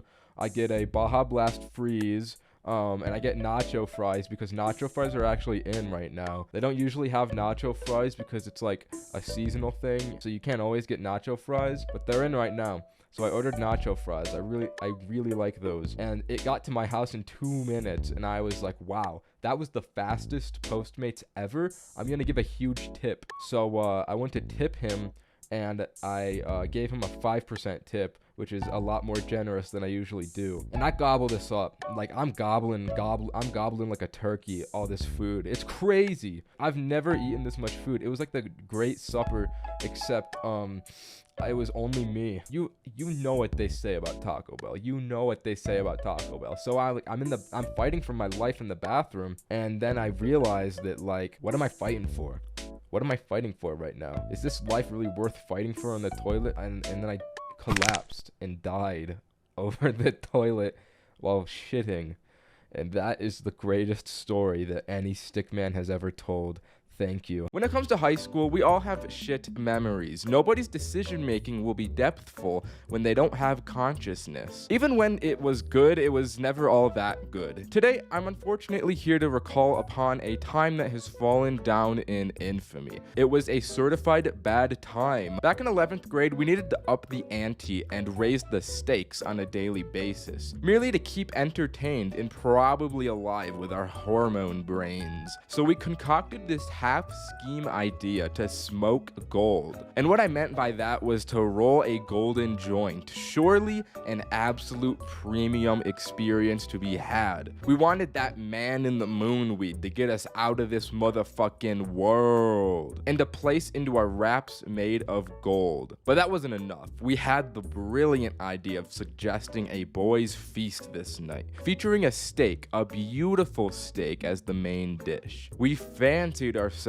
sophisticated philosophers and men of taste. The philosophers in question being me, Roman, Roderick, and Adam. Our combined brain power told us we needed to act fast, or else Adam's plug may take a nap. So Adam texted him at lunch real quick to secure a dub before Mans hit his afternoon weed coma. After school, we hopped in the whip and skirted off. Questing with the boys was never any lightweight situation, you understand. A Socratic philosophical debate carried out inside revolving around how much coinage was required for the night's festivities. If we pooled our money, we had $47, which was probably enough to buy the steak and the weed that we wanted. We pulled up to Safeway and parked the whip to commence the shopping. This was my first time buying meat to cook. I didn't know what to look for, and neither did anyone else. We bought the steak, got in, and got the fuck out of there like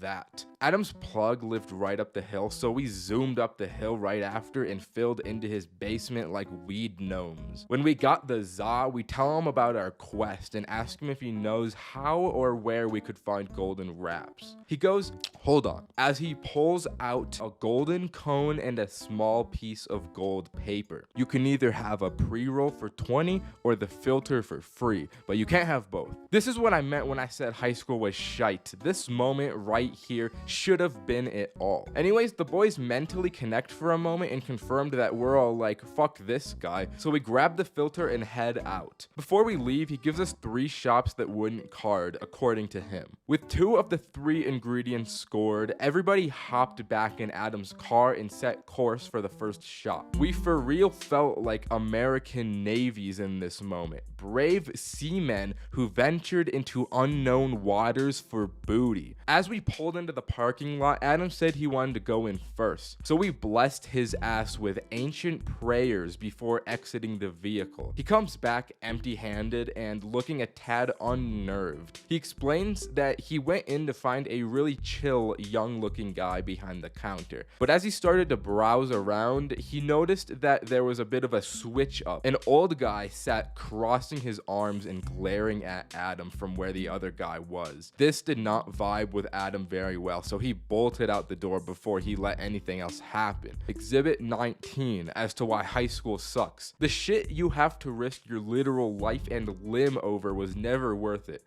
Looking back, this was not worth the amount of trouble we could have gotten into. From here on out, we decided to call the places to ask if they had any specialty wraps, but the second and third shops that the plug had given us were a no-go. So we decided to Google 24 karat gold weed wrapping paper for sale near me. This turned up some interesting results, and after some more Googling, we narrowed it down to one shop that might have had. At this point, we're impatient and morally sabotaged after escaping a nearly fatal encounter with the last. As we're pulling into this decrepit looking empty strip mall, we consult the lexicon and find a ritual of protection for our boy Roderick. We gotta buff him with Dark Moon Blade before sending our man out into the fray of Dark Root Garden, bro. This motherfucker Roman starts chanting inaudibly. We wrap up our blessings and Roderick steps out ready to face our collective demons.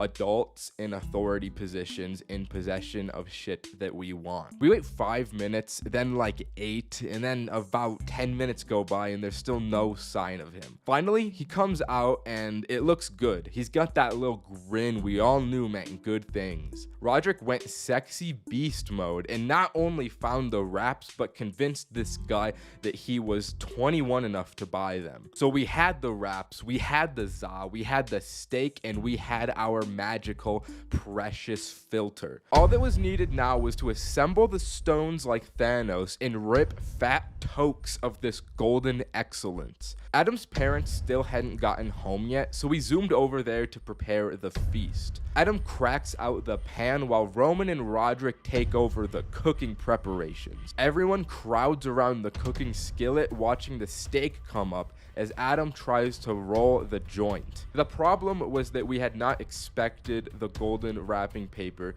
to be as thin and slippery as it was. Adam's fingers couldn't really get a good tuck going and fold the paper over. Micro weed nuggets start falling out and I foresee what is about to happen before it does. This moment is God sent. I prophesized the fall of the joint. As we're all there admiring this magnificent cut of beef sizzling on the burner, Adam's hands dip down low, causing every single last crumb of weed to roll out the tip into the steak. Nobody says anything. Then, without saying a word or anything out loud, we all lean forward and start trying to inhale the sizzling weed crumbs off the frying pan.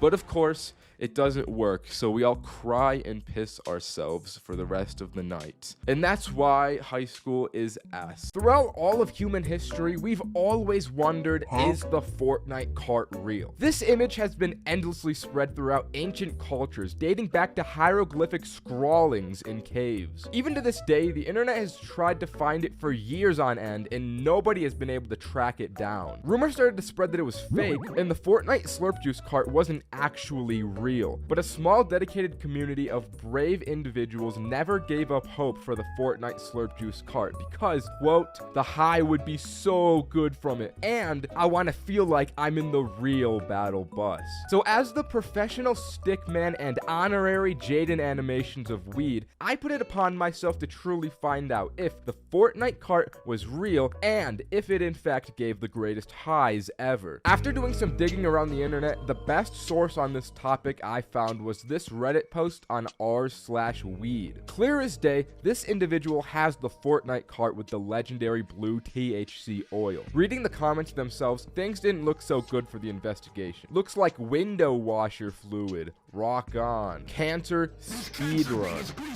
You should seriously not inhale that. I know it's kinda funny and everything's a joke, but the cart is fucked. Poop_tickle felt extremely passionate about this anti-slurp cart propaganda, but I didn't let it get to me too much. I mean, something being funny has never stopped me from inhaling things in the past, so I kept on my voyage. But then the positive side of the thread started to show itself. Looks real, you should be good. Hit the chug jug. It looked like there were still some believers here who hadn't been gotten by the Reddit brainwash yet. But none of these comments were bringing me any closer to the truth. To take things further, I decided to message the original poster of this image, Blaze_Titan04. And to my surprise, he actually responded. I can't show exact messages since he requested to keep them private as he moves in the shadows on his grind, but he provided an extremely crucial key piece of information. He told me exactly how he acquired his Fortnite Slurp cart and who it was from. And best believe it spawns from the depths of Los Angeles. There's a man who runs a small business manufacturing and distributing custom-made THC carts that has the means to make the Fortnite cart a reality. And so I emailed him. Hello, weed legend. I'm a weed man myself and I love weed, but I also love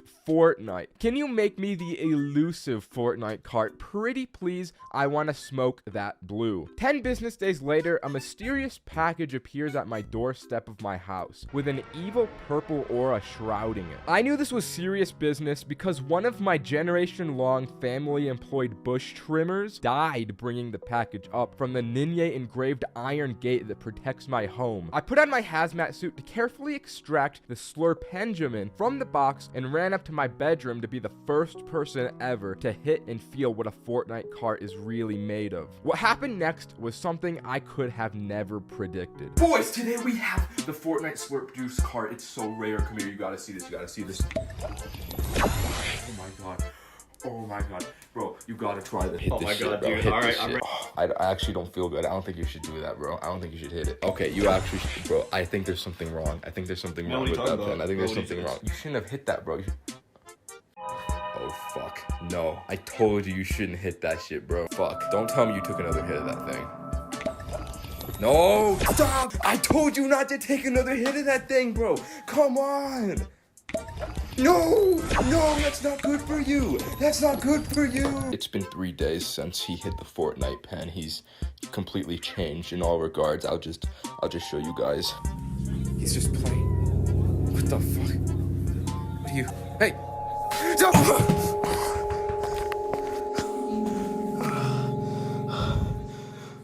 To answer the millennium-old question, no, the Slurp Juice cart did not make me feel like I was on the battle bus. But I can confirm it does hit in an indescribably different way. Unlike anything I've ever smoked. But different isn't always better though. It was clear this THC was laced with some sort of evil dark enchantment I wouldn't even wish Chains for Real smoked. And because of this immense power, I flushed it down the toilet so it could never be smoked again. Being high and alone is something thing I like. But you know what isn't? Addiction. And if you're watching this video, there's a 99% probability that we share the same addiction. And that's short form content. I go on these jaunts just about every non-consciously waking moment of my life. So this particular night of me being high and alone served to free me of this terrible addiction, because every time I opened short form content throughout the night, I made myself eat an extra edible in an act of hopefully stopping my addiction. But it only kinda worked.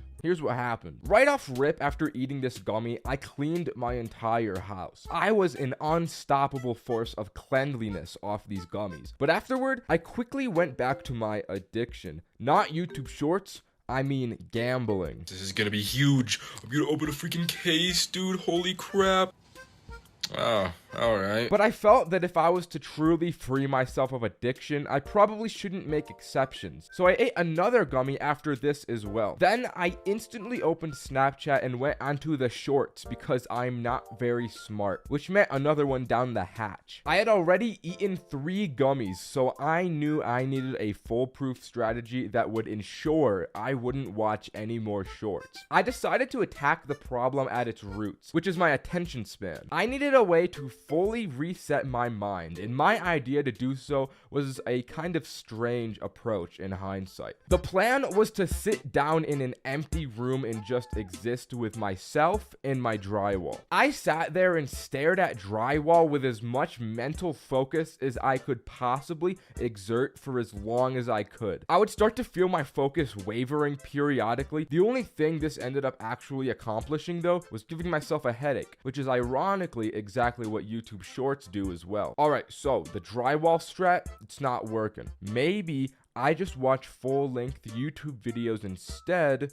Maybe that will fix me. This was a worse idea than the drywall. The YouTube app did that thing where it opens into shorts, so I start watching a handful of these before realizing what I've done. I ate another edible, but to be honest, YouTube Shorts had admittedly fed me some interesting slop this time around. I was watching a big, strong, shirtless, hot man climb a boulder, which got me in a real mood to watch more men climbing rocks. I was relentless with the men rock climbing videos. I watched Olympic climbing. I watched little men climbing. I watched big men climbing. All this climbing made me want to climb myself. So I bought a membership at a climbing gym. I haven't used it yet, but eventually whenever I do, I bet it'll be pretty cool. In an attempt to feel the triumphant victory of climbing rocks, I ended up climbing onto my bed from the floor, which isn't as impressive, but I thought it was pretty cool. Then out of left field, YouTube recommendation threw a real curveball at me. Teen Titans Go movie magic. This video hit the spot like nothing before. This show is just so goated. I was watching it so involved and entranced by the funniness and bright colors. Although I was really lost in the plot here. I didn't realize this while I was high, but this is actually like 5 videos strung together into one. Somehow I still managed to follow some kind of plot despite there not being one, which is something quite impressive. But this whole time, I couldn't stop thinking about how funny Robin was. This dude has to be the best written character of the millennium. I really came to realize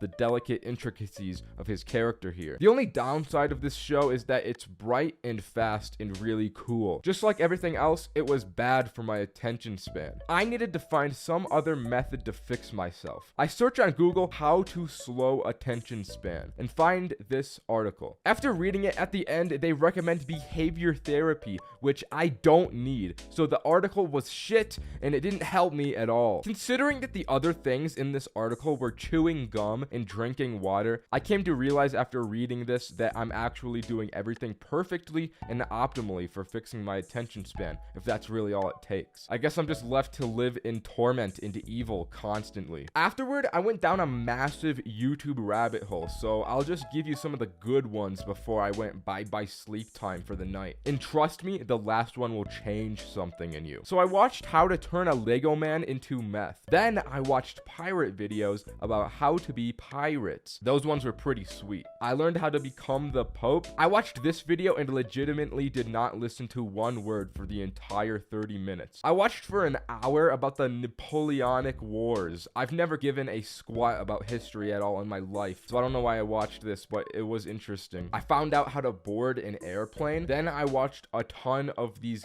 kid gaming videos, and they went so hard. But the biggest video I watched was this one. This video is something special. Greening out is allegedly worse than cutting off limbs. However, despite being the massive Zahead that I am, I've never actually experienced that climax. I've had friends go through it before my very eyes and seen the absolute destruction that befalls their now forever ruined bodies. But me, I've never had it happen to me until today, when my constant push for entertaining content ended up pushing me over the edge and greening out for the first time. The night started off normal enough. I was watching Diva twerk compilations, Ice Spice full view oiled up bust down 4K while off a few gummies as I do every night, when I had a thought come to me. I haven't left my bed in like a week. I need to get into some video material mischief right now, or else I'm gonna felled off. So I took another 2 gummies and shot a text over to none other than the absolute legend Roderick himself. Bro, I need you to come over to my house this instant, please, please, please. All right, bro, I got you. I'll be there in a minute. Roderick pulled up instantly with his massive stature and Greek godlike appearance and was clutching none other than his epic weed in one hand and a bag of some yummies in the other. Shutting the door behind ourselves, I gave Roderick massive greetings into my humble abode, and seeing what he had brought, I knew exactly what was about to go down. So we sat on the couch and began to do our thing. We both ended up taking about 1,000,000 hits each before finally giving it a bit of a break. And let me tell you, at this point, I was already feeling higher than something that's really tall. Now scrolling YouTube, I saw a gym motivational video pop up in my recommended. I don't usually watch these types of things, but having been reading Vagabond and practicing the way of the samurai, I was feeling strong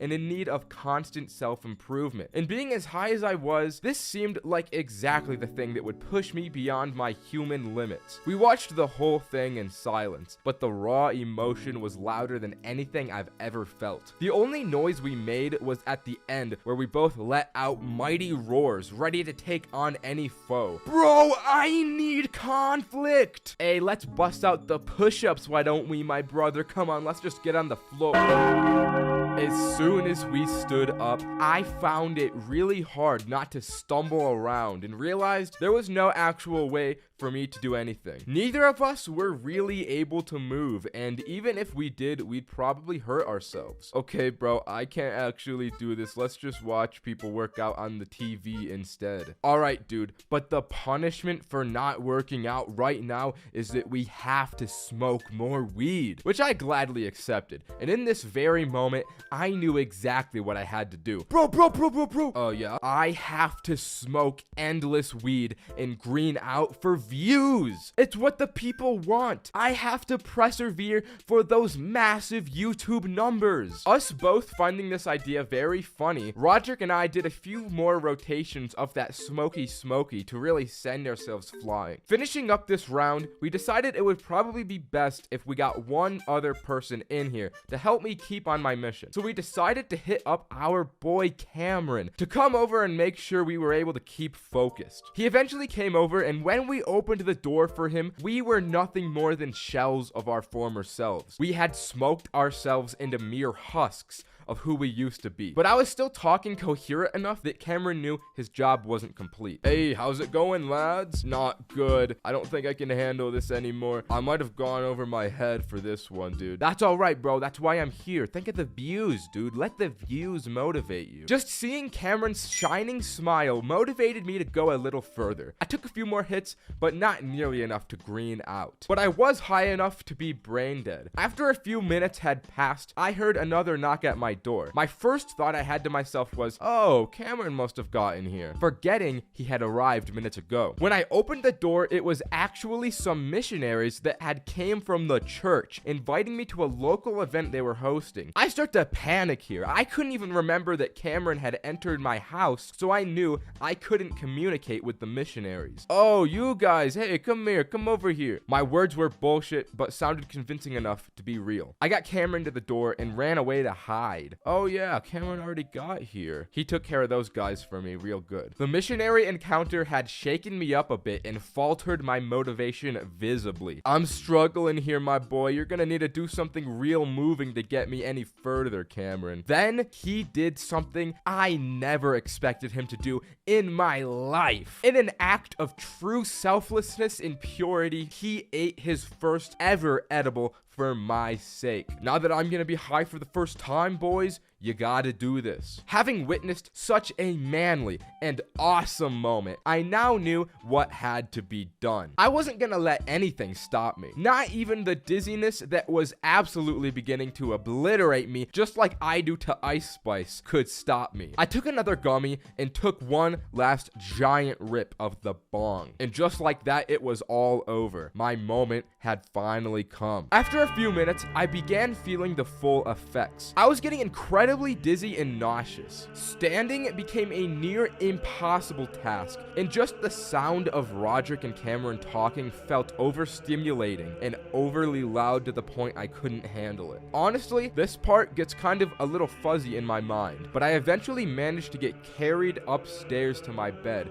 now unable to even get words out of my mouth. And in this instant, I immediately knew that I was just like Drake because I was out like a light. I recently bought an Airbnb to stay in for 50 hours and get deviously high for the entire time period. Every 5 hours that passed, my beautiful friend Cameron would spin a giant wheel with various different challenges I would have to complete. By default, every 5 hours, I would also eat a 25 milligram edible, progressively getting higher and higher as the challenge went on. But if I failed the challenge, Cameron would force me to eat an additional 2 gummies, which, you know, would probably end up with me passed out if I failed too many. For the first 5-hour block, Cameron spun that massive wheel and got make a PowerPoint. So I eat my gummy and start thinking about what I'm going to make this PowerPoint about. I'm looking around this Airbnb room for inspiration, but there's not much to work with. But then I feast my eyes upon something great. It was one of those corny Christian house decor items, and I thought, yeah, I can work with this. I got to work tirelessly on this PowerPoint. Although those gummies started to hit halfway through, so it took me a bit longer than I anticipated, that was nothing the Lord's strength couldn't handle. After hours of endless work, I had a finished product to present to Cameron. Alright, Cameron, so this is why Jesus Christ should definitely smoke weed by Ninye. Let's be honest here, he's still a person at the end of the day, just like me and you. And I bet being the Holy Lord comes with a lot of stress and anxiety. I bet smoking weed would really help him out with that. Let's do a little activity. Let's count on our hands how many of our friends believe in the Lord's faith. Yeah, that's right, not a single one. The youth are quickly losing faith, but smoking weed will make Jesus way cooler and way more relatable to younger people. Here's just a quick before and after. Jesus before he smokes weed and Jesus after he smokes weed. As you can tell, there's a big upgrade here. Without weed, he is mid. Faith will be peak again. Thank you for listening. Cameron thought my presentation was very cool and impressive. So afterwards, I didn't have to eat any extra gummies and I was free until hour 10. Something I didn't foresee is that these activities would not take nearly as long as the 5-hour time slots between them allowed for. So I had a lot of free time. All that free time meant lots of hours on TikTok while high, which perfectly transitioned into the hour 10 challenge. I ate a gummy and Cameron spun the very giant and real wheel, and I got watch TikTok and make a top 5 list of the best ones you find. I had already been grinding TikTok for a few hours, so I knew I could make the most fire top 5 TikToks. I scrolled for a few more hours because I wanted a varied sample group of videos. After my many hours of hard labor were over, I meticulously handcrafted the perfect videos from my likes. First, I started off with a beautiful penthouse view of Cameron's favorite city in Chongqing, China, followed by this Roblox depiction of a child abduction, which I felt Cameron could relate to very well. I did a bit of a 1-2 combo here because the next video of Hasbullah is also something I imagine Cameron can relate to pretty closely. The next one was a pretty cool rock formation in Ireland, but it didn't actually matter at all because it was all set up for the grand finale TikTok of this epically laughing dog. Not gonna lie, I think that that last one was the slam dunk that sealed the deal here, because I had Cameron dead and I passed with flying colors. Hour 15 came, Cameron spun the wheel, and this time I had to make and drink a smoothie with all the delicious ingredients Cameron had so graciously bought me and put into the refrigerator. I had hella munchies at this point, so I was looking forward to this easy little break challenge I had gotten myself into. I opened the refrigerator and the only two things he had bought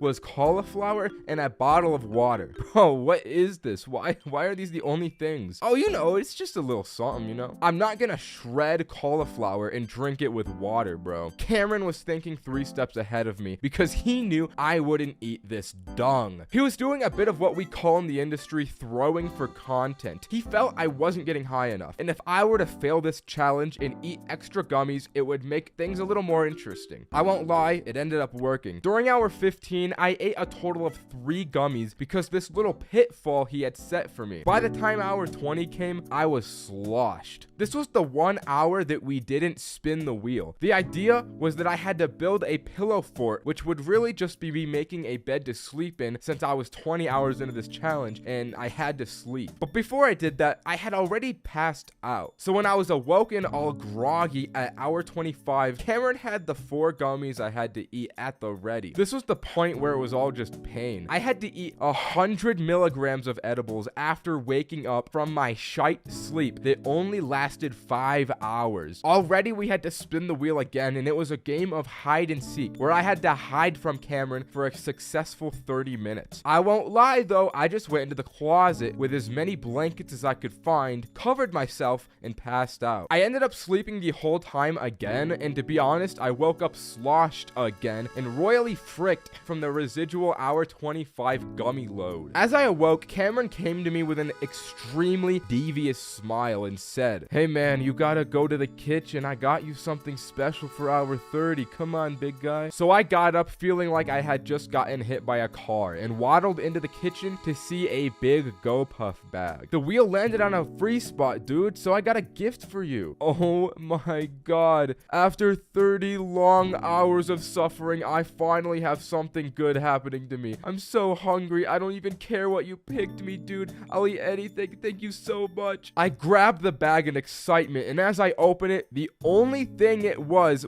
a super suction blue 12-inch dildo. Wow, thanks, bro. Thanks for buying me this. I actually ended up finding a lot of utility out of Cameron's epic item he got me, because the suction on the bottom made for an awesome trick shot item. So I threw this thing around the house, bottle flipping it on just about every surface I could find, until I accidentally stuck it to the ceiling and it was too high for me to retrieve. The suction on this thing was supreme. It was really stuck up there. Hour 25 was actually my favorite moment. I was tasked with making a song. I didn't have any kind of experience with music production, but Cameron did. He gave me his laptop with FL Studio to make an epic song, but he didn't actually help me at all. This song ended up taking me hours of tireless work since I had no idea how to use the application, but I seriously think I found my calling here. Once I figured out the basics, I was like Kanye West in the studio. The music was flowing through my fingertips, and I made one of the most fire songs I had ever heard. But enough talking about it, I'll just play the song for you guys.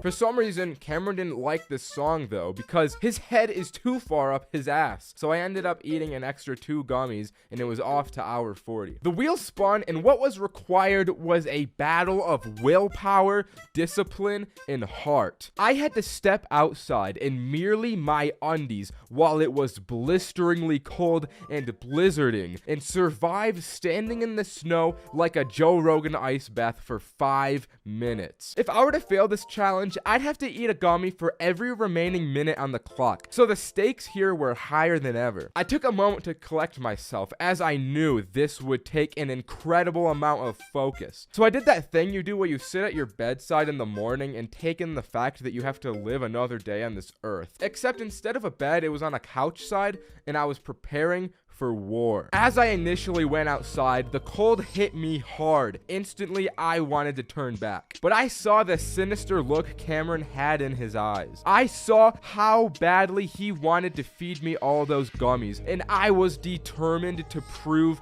him wrong. Against all odds, I step into the snow and shock instantly spreads throughout my entire body. I'm shivering, my teeth are chattering, but more than anything, I was persevering. With every passing second, the cold became slowly more bearable and I became slowly stronger. In the midst of this intense and cold winter, I found that there was within me an invincible summer. No matter how hard the world pushed me, there was something stronger, something better, pushing me right back. After the 5 minutes were up, I walked back into the warm indoors and felt an indescribable warmth return to my body. Unfortunately, this hour's triumph was also my last. After withstanding 40 hours high, 275 total milligrams of edibles in 5 minutes in the snow, it was just too much stress for my body. I passed out for good right at the home stretch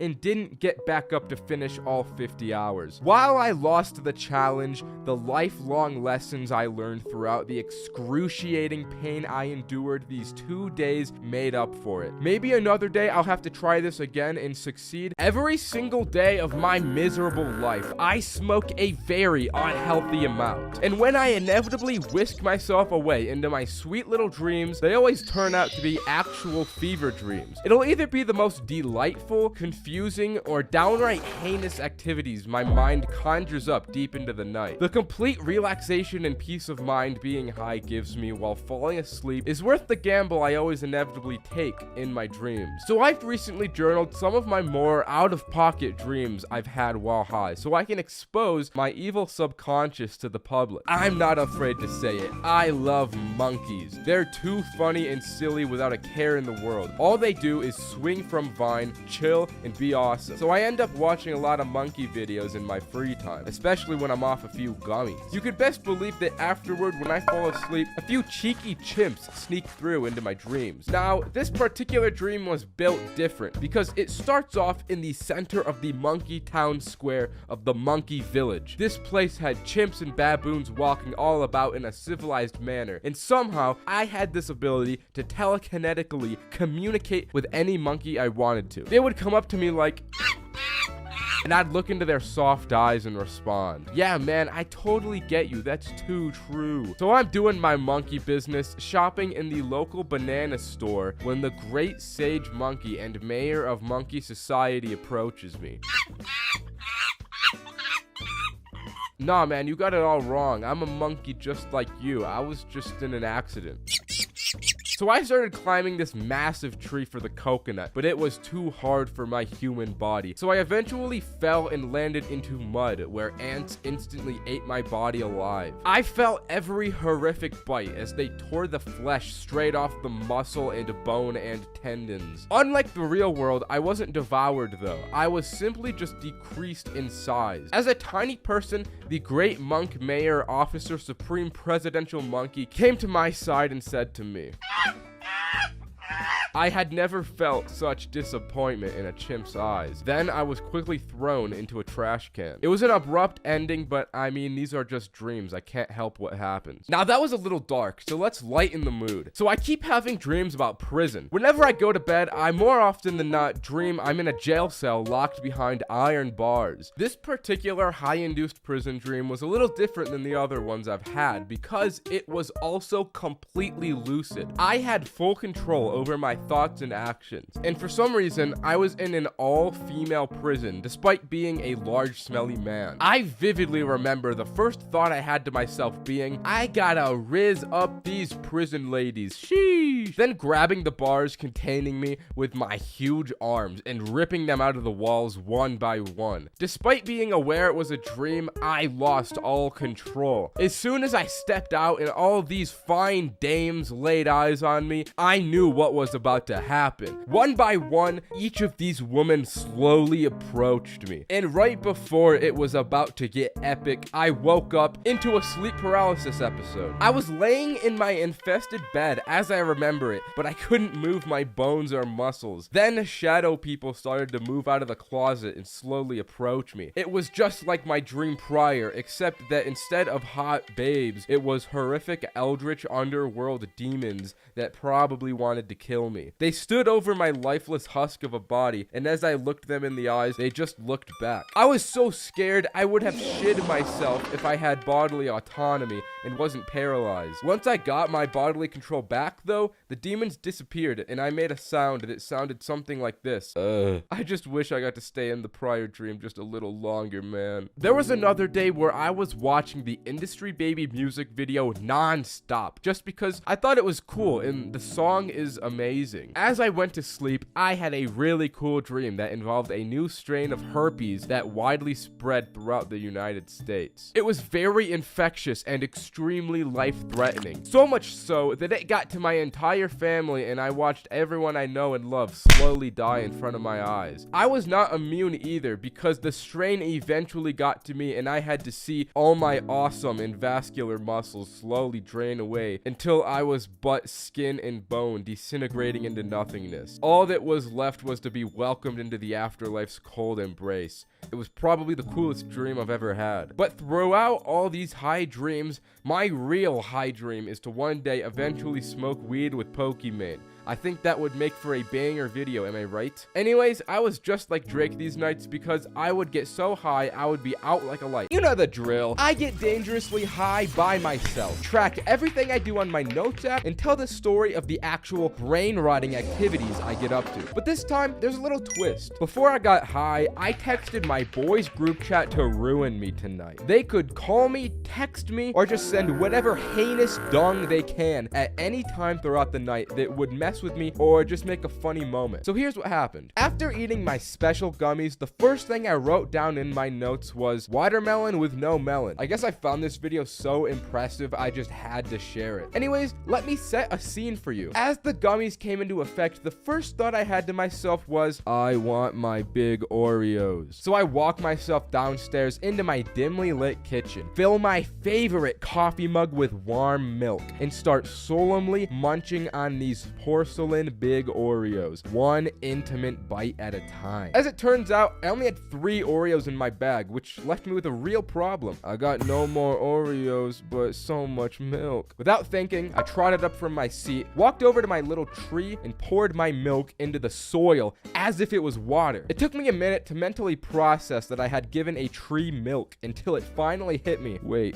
no. Trees can't have milk. That's my favorite tree. What have I done? In tears, I frantically search on Google, what happens if a tree drinks milk? After a long search, I learned that milk is actually good for plants. Not just milk is good, but spoiled milk is too. It's actually a good way of making bad milk useful, so that was kind of interesting. Now I'm sitting here thinking about milk. I can't fully explain the thought process behind this moment, but I brought my ass over to YouTube and searched top 10 milk. And just watch this. Why is it so loud? Why would this be the intro to top 10 milk? Anyways, the first milk was Safeway, which isn't even milk, it's a grocery store. But I used to work there, so I commented, so helpful, plus I love Safeway. This comment was a little premature though, because after giving such praise 10 seconds into the video, I decided to skip to the end to see what is the world's greatest milk. This was a terrible mistake that turned all my praise into pure unadulterated rage. They said the best milk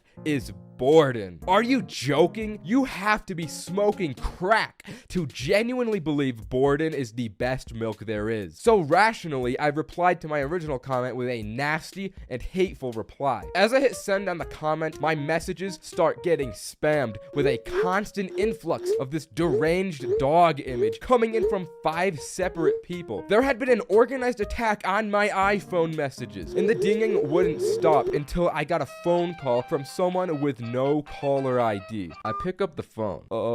Hello? And this is exactly what I heard back.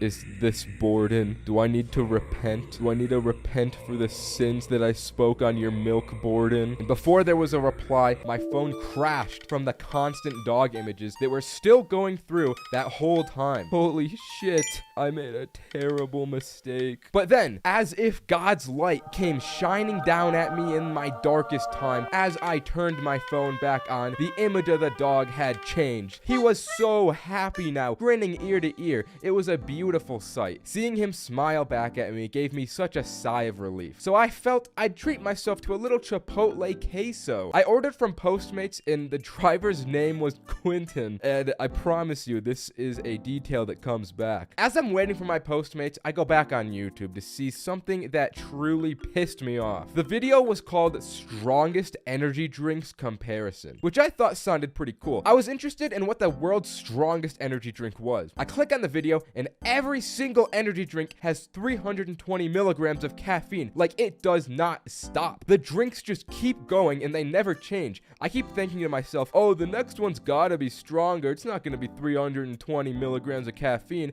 and it never is. I was blown away by the asinine shit this video was, so much so that I left a hate comment. And then I got a neighborhood watch alert from the Ring app that there was a shooting nearby. This was one of the best things that had happened to me this night because it gave me a great idea. If you didn't know, the Ring app has a feature where you can create a post that gets sent out to every single person that has the app in a multiple mile wide radius. I had never done this before, but just the thought to have that much power, sending a direct message to so many people at once, seemed a little too good to be true. But I wanted to figure out if I could do it, if it was possible. First, I would have to figure out what the post was going to be. I thought back to everything that had happened to me this night. That dog with the massive grin, the Postmates driver named Quentin. Everything came together as I uploaded the dog image and gave it the title Dog Acquired and made my masterpiece. Dog alert, we found Quentin. Thank you everyone that helped look for Quentin, but you can finally stop because the search is over. Here he is, happy as ever now that he's home and safe. He must have gone on quite the adventure. I thought this post seemed pretty believable, and so did the people working for Ring, since my post made it through the auto moderation and was sent out to the public. This was a massive success. Not gonna lie, I felt pretty awesome after pulling off the Quentin scheme, so I went upstairs and ate more of my gummies. This would ultimately feed into a dark cycle though, because once I started playing Fortnite, in between every game, I would forget that I had eaten a gummy and I would go for more. I don't know how many of these I ended up having, but I had enough that I tragically forgot the Chipotle queso waiting for me at the door that the real Quentin had delivered for me so graciously. I was just like Drake off these gummies because after I ate all of them, I was out like a light. Smoking alone can lead to so many different experiences. Unlike smoking with others where the dynamic of the group's collective synergy determines the vibe, that vibe is up to you and whatever's going on up in that thick head of yours. In my case, my brain wants to do 5 different things all at once, and I end up led down strange rabbit holes. Just look at this clip I found once. It's extremely creepy to think about the fact that Mario may be facing a purgatory where he has to face the loss of everyone he failed to protect. Anyways, during my last late night solo session, I decided to track everything I did in my notes app. So here's what I wrote about the journey. Once I began my high, I realized, yo, I bought this projector the other day just for an occasion like this. So I turned it on and sat in my big chair. I did what I do every time and I played Snowfall by One Heart on my Alexa. I had created a nice little setting for myself, so I sat back, looked at the ceiling, and existed in it. Then thoughts came over me. I started to have evil thoughts corrupting my mind. The demons were taking over quickly, so before they had a chance to overcome me, I went on my iPhone SE and opened YouTube. The first video that came up on my recommended was called The Quiet Sadness of Mario Galaxy. And after my demonic ordeal, I thought to myself, that's just like me, I gotta watch this one. But as I clicked on the video, I got an advertisement for Pizza Hut's new melts and instantly forgot about everything else. In this moment, all I wanted was to taste these delicious, cheesy new Pizza Hut melts. They looked so unequivocally delicious. All other foods paled in comparison to the melt's greatness. So I clicked on the ad, which sent me to a screen that asked me to make a Pizza Hut account to continue. I tried for like 10 minutes to make an account to no avail, until I saw there was a guest option. But if you're a guest, you still can't order Pizza Hut. God damn it, I can't take this anymore, I'm using Postmates. And then I suddenly got an earth-shattering text message from Roman. Bad news, y'all. My parents are getting a divorce and my dad's in jail. Ugh.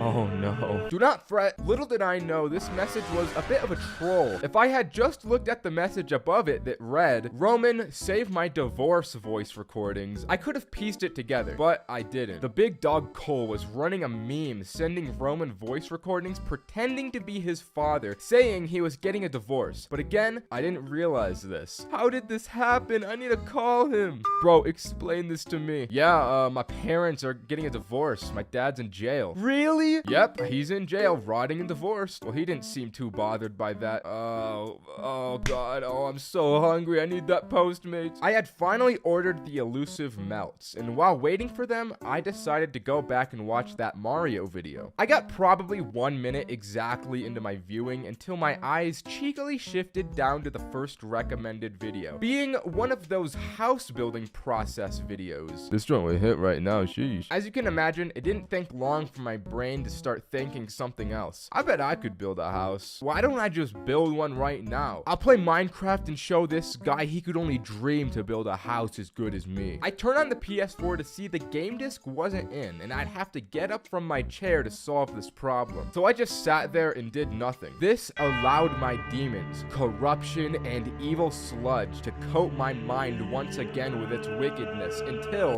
Pizza time! Pizza time! Forgetting the existentialism, I instantly ran to the door to acquire the payload. It seems it was just a little too fast though, because as soon as I opened the door... Thanks. It was finally time. The moment we'd all been waiting for. All the blood, sweat, and tears were about to finally pay off in this massive climax of an event.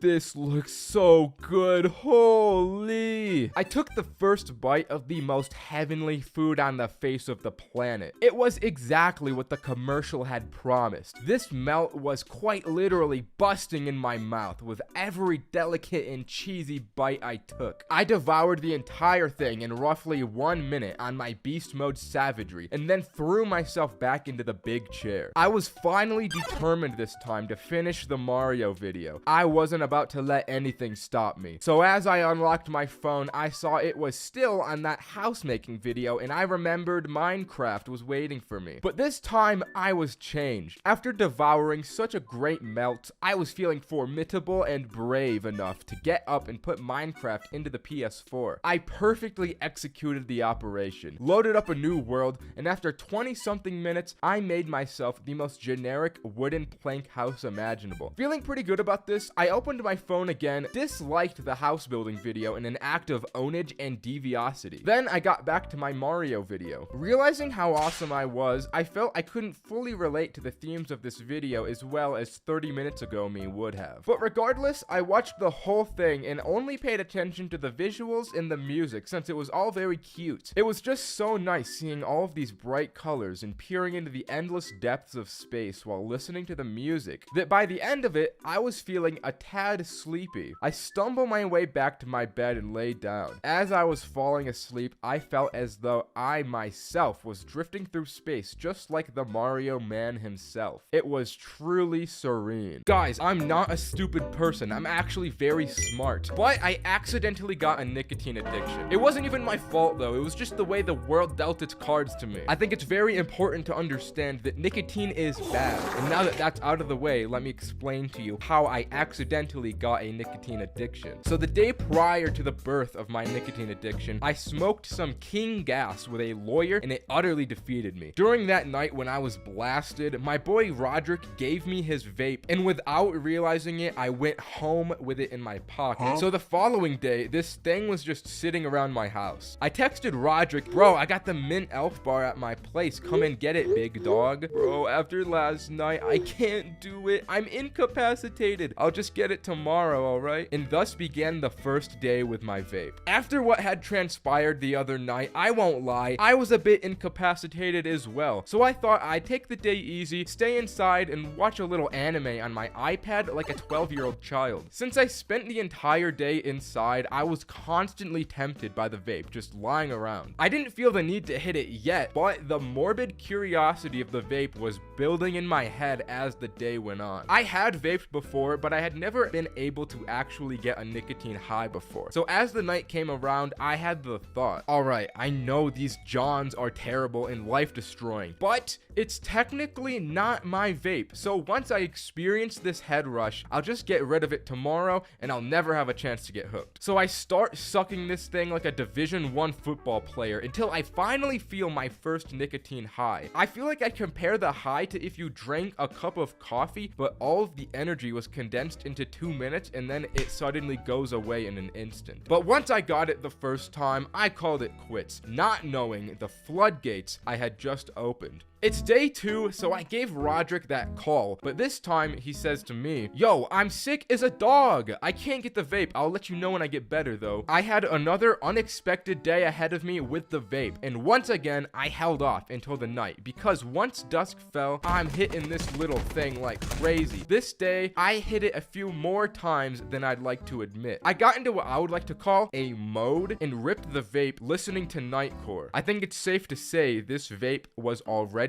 beginning to change me in insurmountable ways. So as day 3 rolled around, I was like, I can't be doing this. I gotta keep clean today. I won't chief that stinky elf bar one time. And I actually did keep to it. I resisted the urge until the dreaded day 4 came around. Don't even get me started on day 4. Oh my god. So I was running the usual, laying in bed, living in my own filth, and watching iPad anime. I was feeling like a degenerate and fittingly binging Chainsaw Man. I was just as low as Denji. There's a specific part of the show where this girl with an eye patch says, hey, you smoke cigarettes? And this guy with a sword says to her, nah, it bad for my bones or whatever. To which she replies, you'll never survive in this world if you don't have a cigarette addiction, and peer pressures him into getting a nicotine addiction. Now, that peer pressure worked on me too. This scene had me hitting the vape like never before. I was holding the iPad like, I want to be unhinged. I need a vice. She's so bad, bro. I just want to be like her. Oh my god. So Chainsaw Man the anime and this woman in particular are who I really blame for starting my nicotine dependency.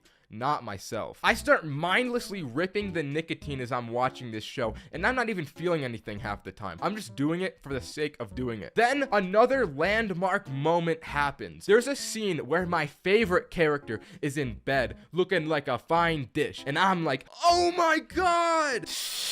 Oh yeah, that hits the spot. Now, as I finished the season, I got ready for bed, and then I realized I couldn't sleep. It's hard to explain, but something about the nicotine made me so tired, but at the same time unable to sleep. But it was one of those nights where tears well up in your eyes and you violently punch your pillows out of frustration. Now that the ball is rolling, day 5 was just as bad as day 4, except that I was doing it all day. I didn't just wait for the night to do it. I was not even thinking, I was just hitting the thing, since I knew eventually Roderick would get it from me, and so it didn't really matter how much I did, right? Well, that mentality went on for the next 3 days until I finally got the text from Roderick that he was ready to get the vape. He comes over to my house and I'm unrecognizable from the week before. My eyes are shrunken, my bones are brittle, my teeth are black and rotting. As I hand the vape over to him, he pulls a little too hard and my arm comes off with it. Now, that's a slight exaggeration, but after he picked it up, the withdrawals started to kick in. It was just supposed to be a fun little experiment, but within 1 week, I had become an avid nicotine smoker. My craving for nicotine was stronger than ever. Every inch of my body felt like it needed nicotine, and I couldn't help but wonder how much longer I could go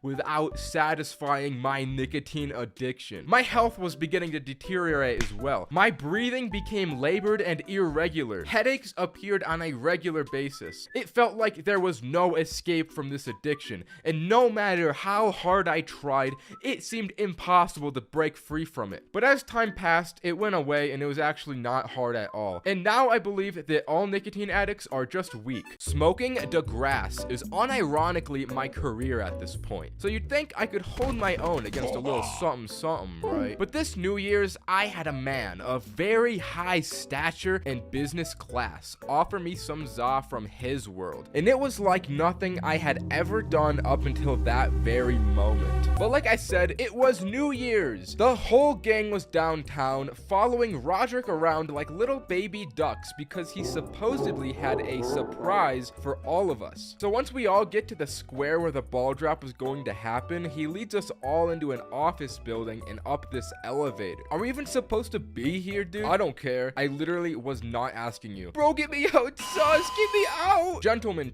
trust me, we're good. Now collect yourselves and become presentable. We get to the top floor and step into this massive office building overlooking downtown. To my side, there's a table covered with tons of different drinks. Yo, what is this place? It's my parents' office, lads. And then out of the corner of my eye, I see him. It's big man Roderick's very own father. But he explains to the group that throughout the night, all of his lawyer and business friends would be coming through, and that we were all welcome to as many drinks as we wanted. So the boys go feral. Let's go! Hey, give me that. Thank you. You want my vape, bro? All right. Oh, God. I miss her. I miss her, bro. You know, sharing always makes me feel better.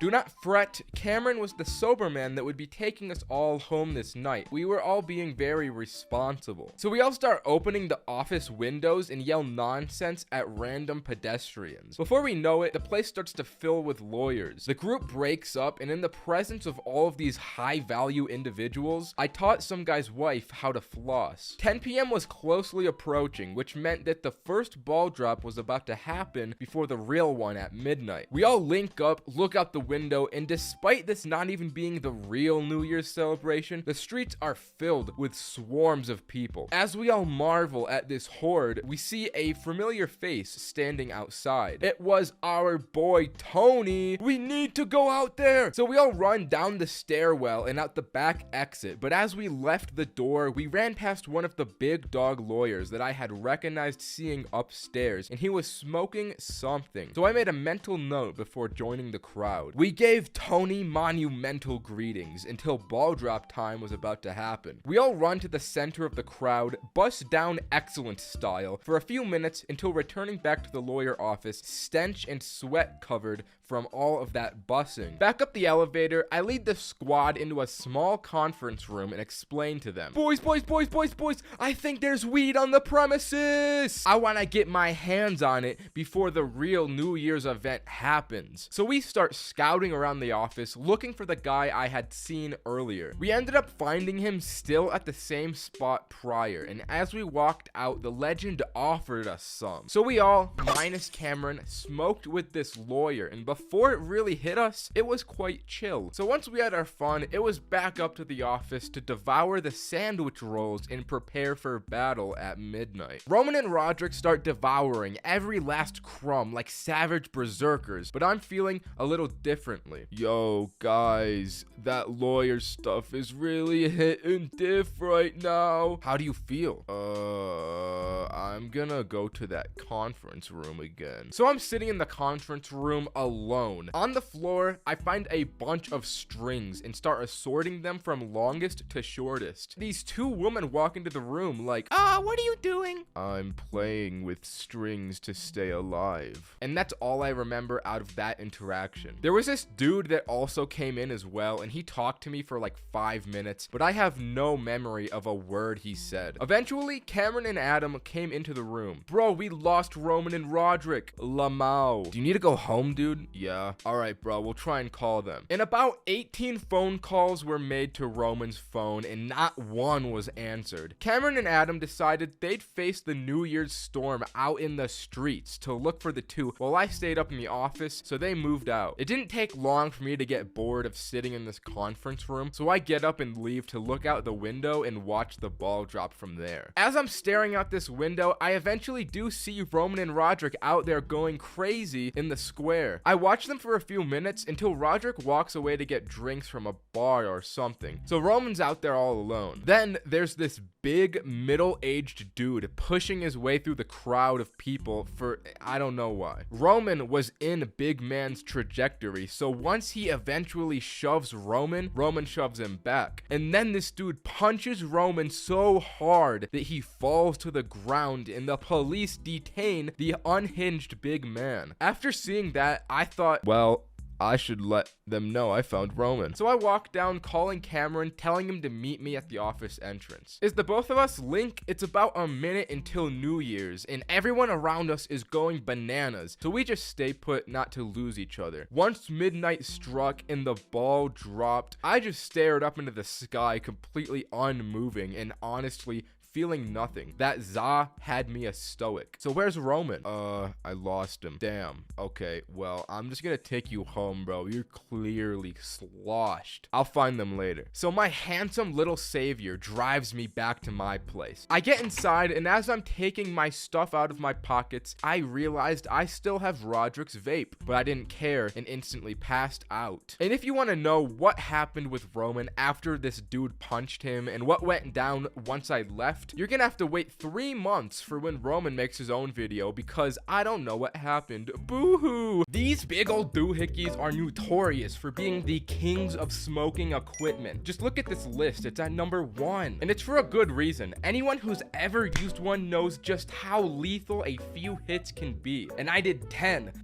big hits living to tell the tale, baby. I was in a smoke competition with this guy that is genuinely unhinged and vile as a person, but we'll get into that. It all started in one of my stacked classrooms. I had Roderick, Adam, Roman, need I say more? But there was one unnamed mystery individual in this class as well. No one knew him, but also everybody knew of him. He'd always be dressed up extremely classily. He had this pot hat he always wore. He had those anime hoodies and his classic lightning bolt Crocs. The dude dressed so loudly despite never speaking a word once, until Roman did his talking to strangers thing and came up to the squad like, yo guys, I talked to the Croc guy, he seems kinda cool, I'm gonna hang out with him. But then I'm gonna hang out with him quickly turned into we all hang out with him, because the 3 of us were just too curious to meet this guy. We had to be there. So the plans were made, of course, at Adam's magnificent property. The day had come and the boys were all dressed up head to toe for Croc Guy's arrival. As he burst through the front door, we were all pleasantly surprised to see he was still sporting that iconic look. Considering his hat, we wasted no time to get to the point. You wanna smoke?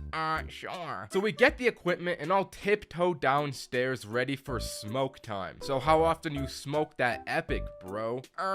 Just about every day. Oh, alright. So you think you can do more than I can? Well, why don't we find out, huh? So I grab that thing, take a hit, and pass it over to him. It goes around its rotation about 3 more times before the big man Adam has to tap out. 2 more rotations, and Roderick taps out. Then ultimately, once we get to the 7th hit, I look over at Croc Guy, and he says to me, I can't do this anymore. So me and Roman do a celebratory dance to commemorate victory. I feel on top of the world! We need to go to the gym! So we go into Adam's home gym. Like I said, he's got quite the estate. And me and Roman start hitting this punching bag with no remorse for our hands. In the face of success and 7 bong rips, there was no pain to be felt. But Roman must have had some serious demons because he took it pretty far, but he's the unhinged one, so it's not unexpected of him. After we broke our actual hands, we walked back over to meet with the group downstairs. But it's important to note, as we walked back, I was walking behind Roman. We were met at a crossroad where going left would lead us downstairs, which was where everyone was, but going right would lead us to Adam's bedroom, where I could swear I heard some kind of noise from. But I had thought that everyone was still downstairs. Did they come up to Adam's room? Roman didn't hear this, so he kept walking without realizing I had stopped behind him. So I turned alone and walked towards Adam's bedroom, and as I walked in, I see the Croc Guy laying on the floor,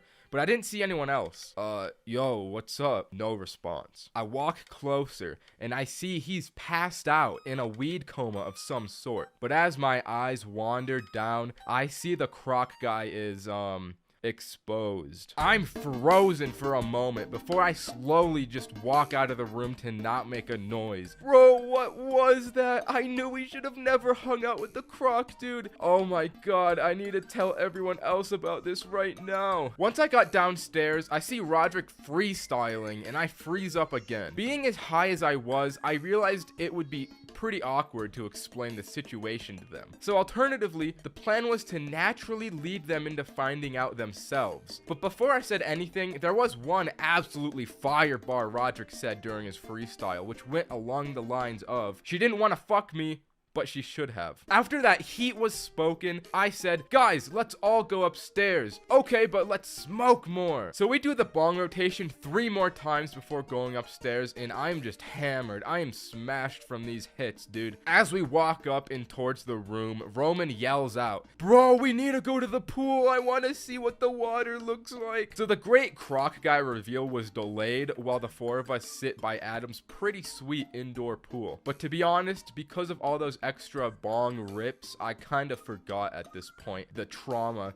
that I had seen earlier. Something had snapped inside of me just out of nowhere at this pool because I'd start talking to myself. "We're going to war, boys. This is gonna be the end." "What are you talking about, bro?" "We're in the cryopod, bro. We're freezing ourselves in the cryopod before we go to die at war on the fire planet." "You're on something else right now." "Yeah, I have no idea what he's talking about." "Tell me, should I die for my family or for my country?" "Definitely the country, bro." "Yeah, definitely. When I'm out there, I don't have a family." I just created an entire headcanon in my mind that we were these space soldiers. I don't know where it came from, but it was funny. "We should leave the pool. Roman, that was a shit idea." As everyone left, I kind of lagged behind for 30 seconds or so before I got up. And because of that, I exited out of the wrong door because I'm directionally impaired. I ended up on the other side of the house in the living room. There was jazz playing, the Christmas tree was set up, dim lighting. This was the absolute peak environment to be in. So I sat down for a minute alone to take in the environment when my peace was suddenly interrupted by screaming at the other end of the house. Then I finally remembered that atrocity in Adam's bedroom that I forgot about, but I didn't bother to go over there since the situation I was in was just too good. So I just laughed about it alone from a completely different end of the house while my 3 friends just went through torture. I couldn't be bothered when I was this high and cozy. Eventually, I just kind of fell asleep and the boys handled it. I don't know what exactly they did to the croc guy, but whatever happened was surely a solution. At one point, we've all consumed more substances than we can take and lost some sort of bodily function. Whether that's the loss of literal control over your body or the loss of your mind so you just act on all of your primal monkey thoughts, either way, something is lost. So even if this story is the highest I've ever been, if you've watched me for long enough, you'll know that the only thing that I lose is my shame. I have an ability to hard body substances without ever dropping. So at least originally, this night was going to be planned as a mushroom trip between me, Roman, Adam, and Roderick. And I'll just skip the scene setting because I know you just want to see the drugs. So me and Roman pick up 6 grams of shrooms, stop by the Holy Land for snacks, arrive at Adam's luxurious estate, and get inside to prepare for the Ninja content farm. Also, Cameron was there too, so let's not forget about him. Round of applause for Cameron, although he was going to be sober and exclusively doing homework on his MacBook this night. "So you got the stuff, my brethren?" "Yeah, bro, I got it right here. Let's just bust this bad boy open." We got gypped, and the plug only gave us 4 grams. So the 4 of us ended up only eating 1 each. Right after eating these mushrooms, Adam, Roderick, and Roman ran off to probably smoke, but me, I'm more reserved than that. I made the respectable decision to stay back and help Cameron with his homework. And it wasn't because I like him or anything. So me and him bust through a good chunk of these questions until these words start to become a little hard to read. And these mushrooms are making my belly feel a little queasy. Those 3 goons that left before bust through the door and instantly and simultaneously start explaining how the mushrooms feel to Cameron for some reason. It's really cool, bro. It makes me feel really cool. Yeah, it's awesome, bro. It feels superfluously awesome. It makes me feel alive. It makes me want to take someone's life. In between my upset tummy and the juxtaposition from solo Cameron time, it felt like I got punched. Boys, I want to do homework right now. Frick you, bro. Fuck off, bro. What are you talking about? I was being bullied. You know what? I'm gonna go to the bathroom. Oh my god. Despite us all having just 1 gram each, they were enough. These were some strong guys. As I had that moment to myself and overcame the queasy, I left the bathroom and everyone was gone. Although, I heard faint music from the porch. As I walked out, I see these 4 are smoking a Big Dog style cigar in the snow outside, and Cameron was making beats in Logic Pro. Ooh, there's the big homework, baby. What'd you do in the bathroom, bro? Put a diaper on? Did you put a diaper on in the bathroom? Bug homework, bro. Check this out. This was my snapping point. My friends were relentlessly bullying me, and I had to do something now to redeem the great Ninja name I was known for. Give me that cigar, boys. Check this out. Damn, bro, you're not supposed to inhale it. This didn't exactly hit the way I thought it would, but in this moment, a shining opportunity presented itself. Who wants weed, boys? So all of us, minus Cameron, scurry our little feet downstairs, into the garage, and hop in Adam's classic weed Porsche. Adam pulls out the Big Dog bong, and I knew this was the time. This was the moment I would fully redeem my stained legacy and go down a legend. I got handed the bong first, and as I held it, all my memories flashed through me like visions. When Roderick called me a homework baby, when Roman said I wore diapers, it would all be sanctified in this moment. I lit up, and as I'm sucking on this bong, I don't let go. I take the biggest bong rip of my life until my lung capacity can't take a single more milliliter of smoke. As I exhaled, the entire car is filled with smoke, and I'm coughing like Walter White. This shit hearted. Afterward, I just lay down in the back of the car while my body recovered. The bong was passed around a few rotations, but I couldn't take any more, so I just waited until we all finally got out. And once I stood up, I realized how high I was. So as we all stumble back to the bedroom, I go up to Cameron and I ask him, "Bro, let me see the laptop, bro." I had a golden joke cooking. I sit down with Roman in an attempt to open Google Images, search for Patrick Bateman, and my joke was gonna be that I said that was Cameron doing his homework. But I only got to search Patrick in the search bar before I hit enter, which brought up Patrick's star, which had this image from an Amazon link to a Funko Pop that the 2 of us found a lot funnier than the original joke would have been. But then I took it further by clicking on the image, bringing me to Amazon where I bought it. I bought the Funko from Cameron's laptop on his account with his card and shipped it to his parents' house. I was on fire. I was in my element here. Then Adam brings out the vodka and I'm chugging that thing like a Division I football player. Then Adam brings out the canned wine and I'm chugging those things like a Division I football player. I had completed the holy trinity of substances: earth, water, fire, but I was missing air. And I don't normally do this, but I start ripping Roderick's vape. And with all these substances combined into me, I was just like Avatar Aang. I guess my mind was still on SpongeBob because I really wanted Cameron to play the outro song from SpongeBob on his MacBook. But the video Cameron brought up wasn't just the SpongeBob outro. It was, I put the SpongeBob outro over the end of humanity. And as soon as this video came up, I had another golden bit to come to me. One that would even top the Funko Pop one. Cameron, hold your laptop up so that everyone can see. Boys, this video is something I've worked very hard on over the past few years,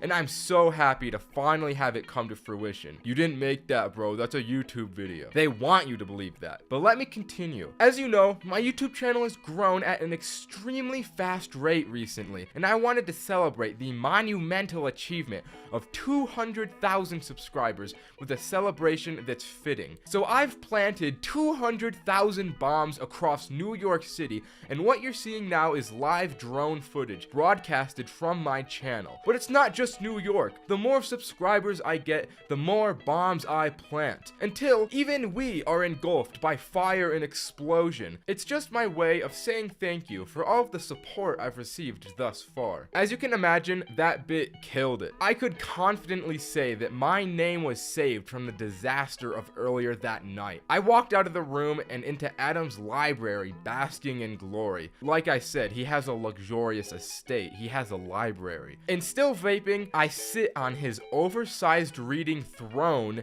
until I passed out for the night. Edibles are cheeky little buggers. You never know exactly what you'll get from them. Sometimes you'll eat one and feel nothing, sometimes you'll eat one and feel everything, and sometimes you'll eat one, think you feel nothing, so you eat another and another until all you feel is pain everywhere. The trick is simply getting them from trustworthy sources and being a little patient with the gummy. But somehow this seems too hard for most people, myself included. I was neither patient nor safe this fateful afternoon, which made for my most intense edible experience ever. Now, this was back in high school, so getting from a reliable source isn't as easy as it is now. Instead of getting the edibles from a dispensary, you have to get them from Howard, a grade above you, that claims he definitely is the Heisenberg of edibles and can cook up the best stuff. It doesn't help that I was surely at the peak of Mount Stupid on the Dunning-Kruger effect curve, where my confidence was at an all-time high with weed and my experience was very low. I was naive in the face of Howard's homemade edibles, so I bought a batch of them after school, took them home for the weekend, and prepared for an epic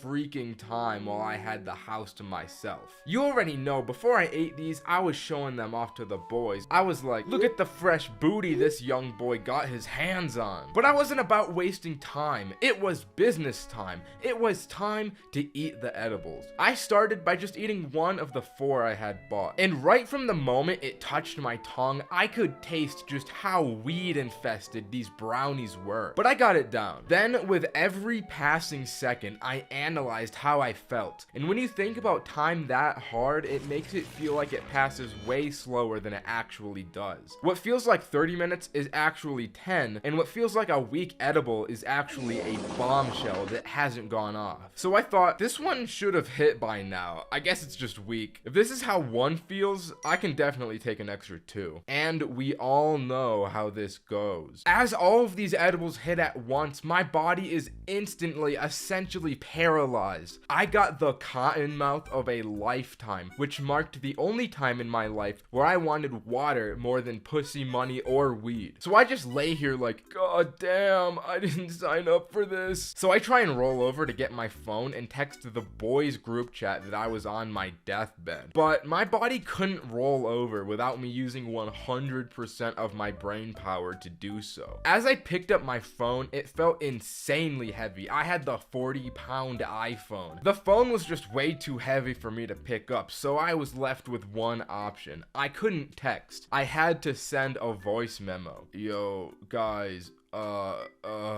this shit is hitting for real. I think I need help. Send over the reinforcements to my place. I'm dying. Which was a pretty funny message to follow from the previous one. So once the message was out, so was I. My body shut down for I don't even know how long. But when I came back into consciousness, it was like I was viewing myself laying in the bed from a third-person view. This didn't last long though, because I got back to my body pretty quickly. But for a moment there, when I saw myself, I thought that I had died and I was leaving my body, but somehow I rationalized myself out of it and thought, there's no way I'm dying. I'm just on a lot of drugs. People always think they're gonna die when they're like this. I don't know how I was able to rationalize myself out of thinking I was dying considering how high I was, but I guess I'm just the GOAT. I can just do it. So I look over at my phone and I see that Roman is calling me. What's up, bro? Are you good, bro? Partially. Come over to my house though. So we came over with Cole and Adam, and as they rang the doorbell, I was faced with a real dilemma. Shit. How am I gonna let them into my house? So I tried to stand up, but instantly just fell on the ground. I had to crawl on the ground over to the stairs, and I just fell down them. I was way too high. There was honestly no other way I could get down, but I was also so high I didn't feel pain from falling down the stairs, so it was all good. I unlocked the door still on the ground with my toes and then just kicked it as hard as I could to let them know they could come in. The three of them stood over my lifeless body and asked, "Bro, are you okay? How do you feel?" So I reached into my pocket and I pulled out the last brownie. "Boys, eat this. You'll know a fraction of what I've been through if you eat this, but I need water first." So I get my water, and surprisingly the three of them just split the brownie and ate it like that. I guess high school boys are just that desperate they go feral at the sight of any free weed. I wanted to be transported to the couch, so I got picked up from my limbs and brought over to the most comfy couch I've ever felt. We turned on the TV and the first channel that was on was Paw Patrol. It was incomprehensible to me. Then I got some of the most devilish munchies in my life. So I postmated Chipotle. But at this time, the three of these boys were also starting to feel the munchies. Despite eating that small portion of the brownies, it was hitting them enough. So Adam was like, "Bro, I'm so hungry." And my high ass replied, "Oh, me too, don't worry, I'm gonna get Postmates." And I ordered another Chipotle burrito for me and Adam, forgetting that I had ordered the Postmates prior. I guess the group of these three guys picked up on this, so they started to get me to order as much Postmates as they could. Once the burritos started coming in, I'm freaking out because I don't understand where all of these orders are coming from. I thought I had discovered a real-life infinite food glitch because 4 different orders and 7 different burritos were delivered to my house. But alas, it was just my friends sucking me dry of every cent I have. So we got all of our burritos, brought them in a big pile, we held our hands around the burritos, and we prayed for this meal. We prayed to God and thanked him for this bountiful feast we had. And with that, there were 2 extreme lessons I learned this night. Don't buy edibles from Howard, and don't trust your friends. They will try and get as many burritos out of you as they can. Doing acid is a wild experience that I tried to peer pressure all of my friends into doing with me. My first time was just 1 week ago when I made an epic phone call. "Yo, Roman, I've got a proposal." "Yeah? What's up, massive legend?" "We gotta take acid so I can make a video about it." Instantly, I knew Roman would be on board because he lacks impulse control. Now that I had someone on board, I could make this a thing and everyone I know would drop LSD with me. Or so I thought. Nobody else actually wanted to do acid, but I did get Cole to trip sit for us in case anything went wrong. When the day comes, we all meet and we make the moves required to acquire the stuff. I called a plug like, "Let me get some of that good lysergic acid dithylamide, boy." We drive over, both get a tab each, and drive back to my place. We thought 1 tab wouldn't hurt. This is like probably the adequate amount to do. But even for a big guy like me, this little paper messed me up. So we sit down, I put the little tab on my tongue to dissolve, but Roman just swallows the paper on some downright feral activity. We planned to play video games as we came into the trip, but didn't think anything past that. "Hey bro, so what are we gonna play?" I don't know. So we go to the PlayStation store and we come across this game called Funny Truck. This is the exact type of game you want to play when coming into an acid trip. This game went so hard. We're playing for like 30 minutes until we start to feel the effects, and Funny Truck really starts to live up to its name. The colors are a little more vibrant, our moods are boosted, and all these jiggly little people in the truck are the funniest goddamn thing we have ever seen. We keep playing the Funny Truck game for some time until Roman hits us with the, "Bro, we need to play some music." He stands up to play the music, but he just stands there without moving. So I stand up too, and I'm like, "Shit, everything is moving. I'm gonna go get the Alexa. I go get that thing, come back, and Roman still hasn't moved. I walk over to him and just hand him the Alexa orb, and he's like, what's this? The Alexa, bro. You play the music on it. So he repeatedly says, play Drake, play Drake, play Drake. He just couldn't figure out how it worked. So Cole steps in as CEO Trip Sitter, figures it out, and plays Roman his Drake. When this music plays, I feel like this man is speaking directly to my soul. I had never heard Drake this sensual and beautiful in my entire life. It was like the Drake was inside me, bro. My vision starts to gain after images, and the vibe created from the combination of everything going on was just on another level. I had truly felt I was peaking in this moment. It was getting dark, and Roman was like, hey, I want to go outside. Bro, imagine how the stars would look. You boys think you can go out like this, though? I don't know. Yes, you feel up to it, bro. I know you do. Okay, I guess I do. Are you sure? Don't listen to him. Just run outside. Don't let him control you, bro. You're a free man. I was acting as an enabler this day and being a little cheeky, but it worked because Roman just leaves the house, so we follow. There was tons of stuff to do around my place. We got the playground, we got the pool, we got the hot tub, but me and Roman weren't drawn to any of that stuff. We wanted the volleyball court. We play the music and the two of us lay in the sand and look at the stars. This goes on for a long time. I won't lie, looking at the stars on an acid trip brings a peace you don't get to feel too often. Once our time was up, we wanted that hot tub bad. Just the idea of being consumed by the warmth was enough to make us down bad. There was an issue though. We go around the gate to try and get in, but the gate was locked. I snap back into my bad influence and tell Roman, we need to jump the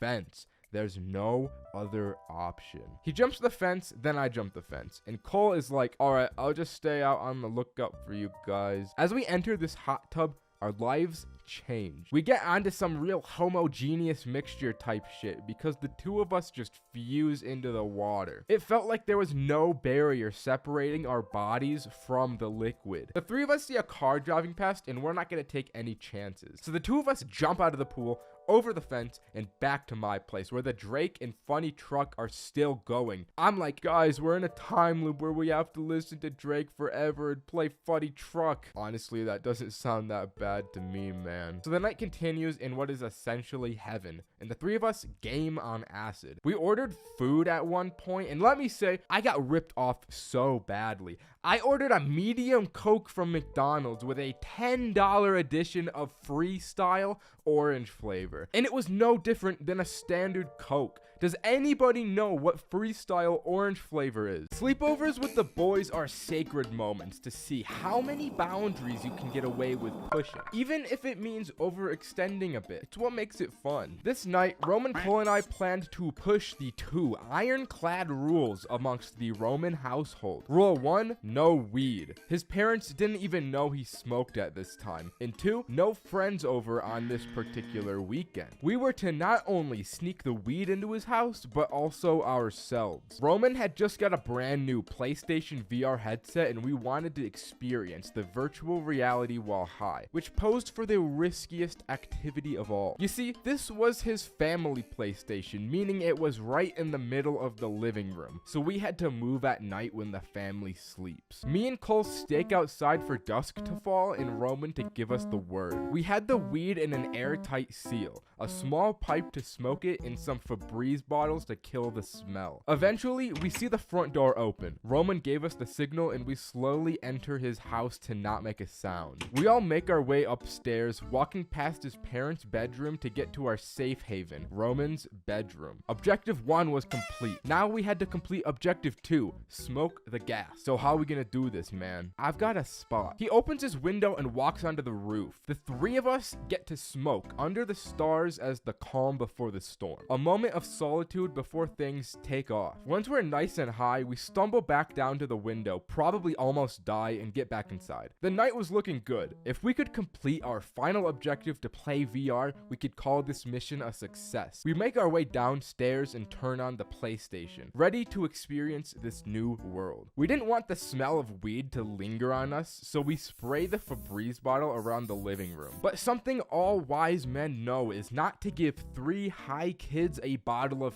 Febreze. Since it's his house, naturally, Roman gets first dibs on VR. But as soon as he puts this headset on, we start spraying him all around with the Febreze and watch him helplessly squirm. Before we know it, we had sprayed the entire bottle of Febreze, and this room was so smelly, it was completely unlivable. And this headset had speakers built into it too, which is important because Roman didn't realize how loud he was being. He was screaming. We hear a door slam and footsteps coming downstairs. Cole and I had to think fast before whoever was coming downstairs came down and saw us. So me and him run into the closet. Roman has no idea we left him behind because he can't see and can hardly hear. So if we tried to communicate to him, we would have just blown our covers. His mom comes downstairs like, "What the fuck is all this noise? And what's this smell?" Roman takes off the headset to see us gone, and he knows he's fucked. We have to listen to Roman get yelled at from this closet, and the situation is just awkward. But we couldn't concern ourselves with that because we had larger issues. It was inevitable that Roman's mom would take him up to his room, and that's exactly where the weed was. We had to act fast and somehow get from the closet to Roman's bedroom to out of the house without being detected. Luckily, the Febreze came in clutch because it made his mom stand in the kitchen and not the living room. This allowed us to open the closet door and hug the corner up the stairs undetected. We run to his bedroom and get the weed, and we're like, what in God's name do we do now? We couldn't go out the front door. The only escape was through his window and onto the roof. Me and Cole sit out here just talking about how fucked Roman is. Alright, as long as his mom doesn't see us or the weed, we should be good. But what are we supposed to do? Just sit up here all night? Well, at least we have the weed on us. So the two of us, stuck between a mom and a hard place, resort to smoking more. I mean, what else are we gonna do? Some time passes and we see a head poke out the window. Yo, Roman, are you good? But this wasn't Roman. It was actually his dad. The two of us are paralyzed until he talks. Yo, what's up, guys? What are you doing up there? He sees our weed and puts two and two together. You know what? I used to smoke weed too all the time as a kid. I don't want to freak you guys out. So he uses his dad magic to get us through the house undetected, drives us home, and we get out safe while Roman takes the fall for us. Once you enter the demon realm of young adult life, the dynamic of Halloween shifts from candy time to party time, but that is not a memo I accepted. I still wanted to go out and collect some candy booty. I didn't want any of that booty, you know what I mean? So during my freshman year of college, as a dormitory resident, I had my eyes on a different prize than my colleagues. So I'm sitting in my dorm room alone on Halloween, dressed as Batman with a fire in me to make something funny happen. There's this girl that lives down the hall I kinda knew, so my plotting started with her. My awesome plan was to go to her dorm room door and trick or treat. I'd get a few laughs, maybe a piece of candy, and I'd call that a W. So I knock on the door like, "I am Justice. Trick or treat." Oh my god, you're so funny. I've got just a thing for you. She gives me a Skittles bag, like, Don't eat too many. but I'm just popping off. I had been living impoverished off PB&J sandwiches the past month, so this was essentially gold. Before I leave, she adds, I'm having a little get together in a minute, so if you want to come over, you can. so I'm like, sure, I'll go over, knowing damn well I'm not going back to that place. I got my loot and that's all I wanted. I get back to my room and I'm snacking on these delights, probably watching Hunter x Hunter. All of a sudden, I'm like, oh damn, I'm really high right now. The fuck? On closer inspection, these were edible Skittles, but I mean, they hardly show it. I was like, why'd she give these to me? Honestly, I was fine with eating edibles since I didn't have anything better to do, but I just thought the situation was weird. So I go back to her room to see if she meant to give these to me, and as I knock on the door, she answers it like, Oh my god, you came. Come on in, come on in. I had forgotten she had a little get-together I was invited to, and I didn't want to be rude and leave, so I went in, and when I saw this place, this was not how I imagined her little get-together at all. It had to have been some kind of sorority party because there was like 10 girls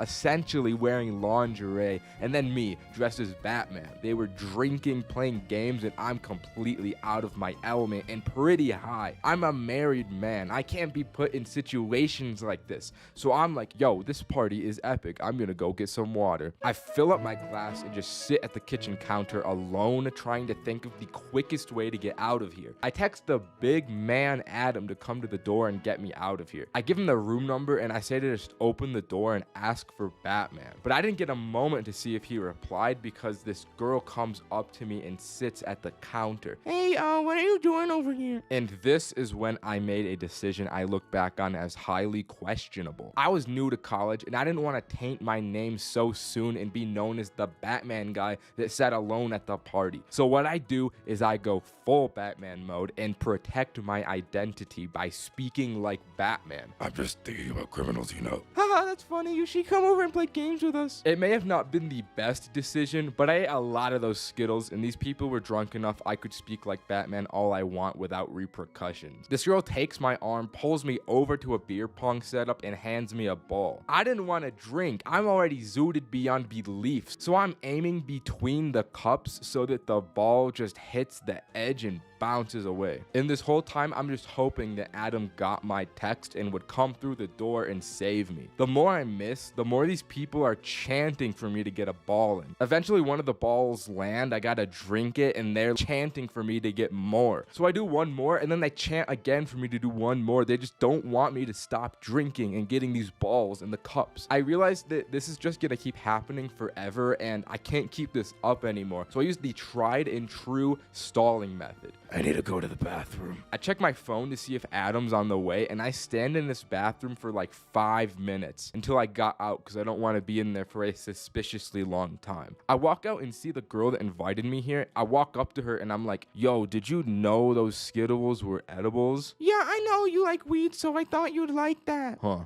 I guess that makes sense. Then all of a sudden, the door busts open. Adam is dressed as an Among Us and shouts, I need Batman! I'm like, duty calls. And the two of us sprint out of the party and back to my room laughing the entire way. Bruce Wayne was safe and back in the Batcave and could watch anime all he wanted without the distraction of sorority girls. I repaid Adam by giving him the rest of my Skittles and I pass out into a weed coma.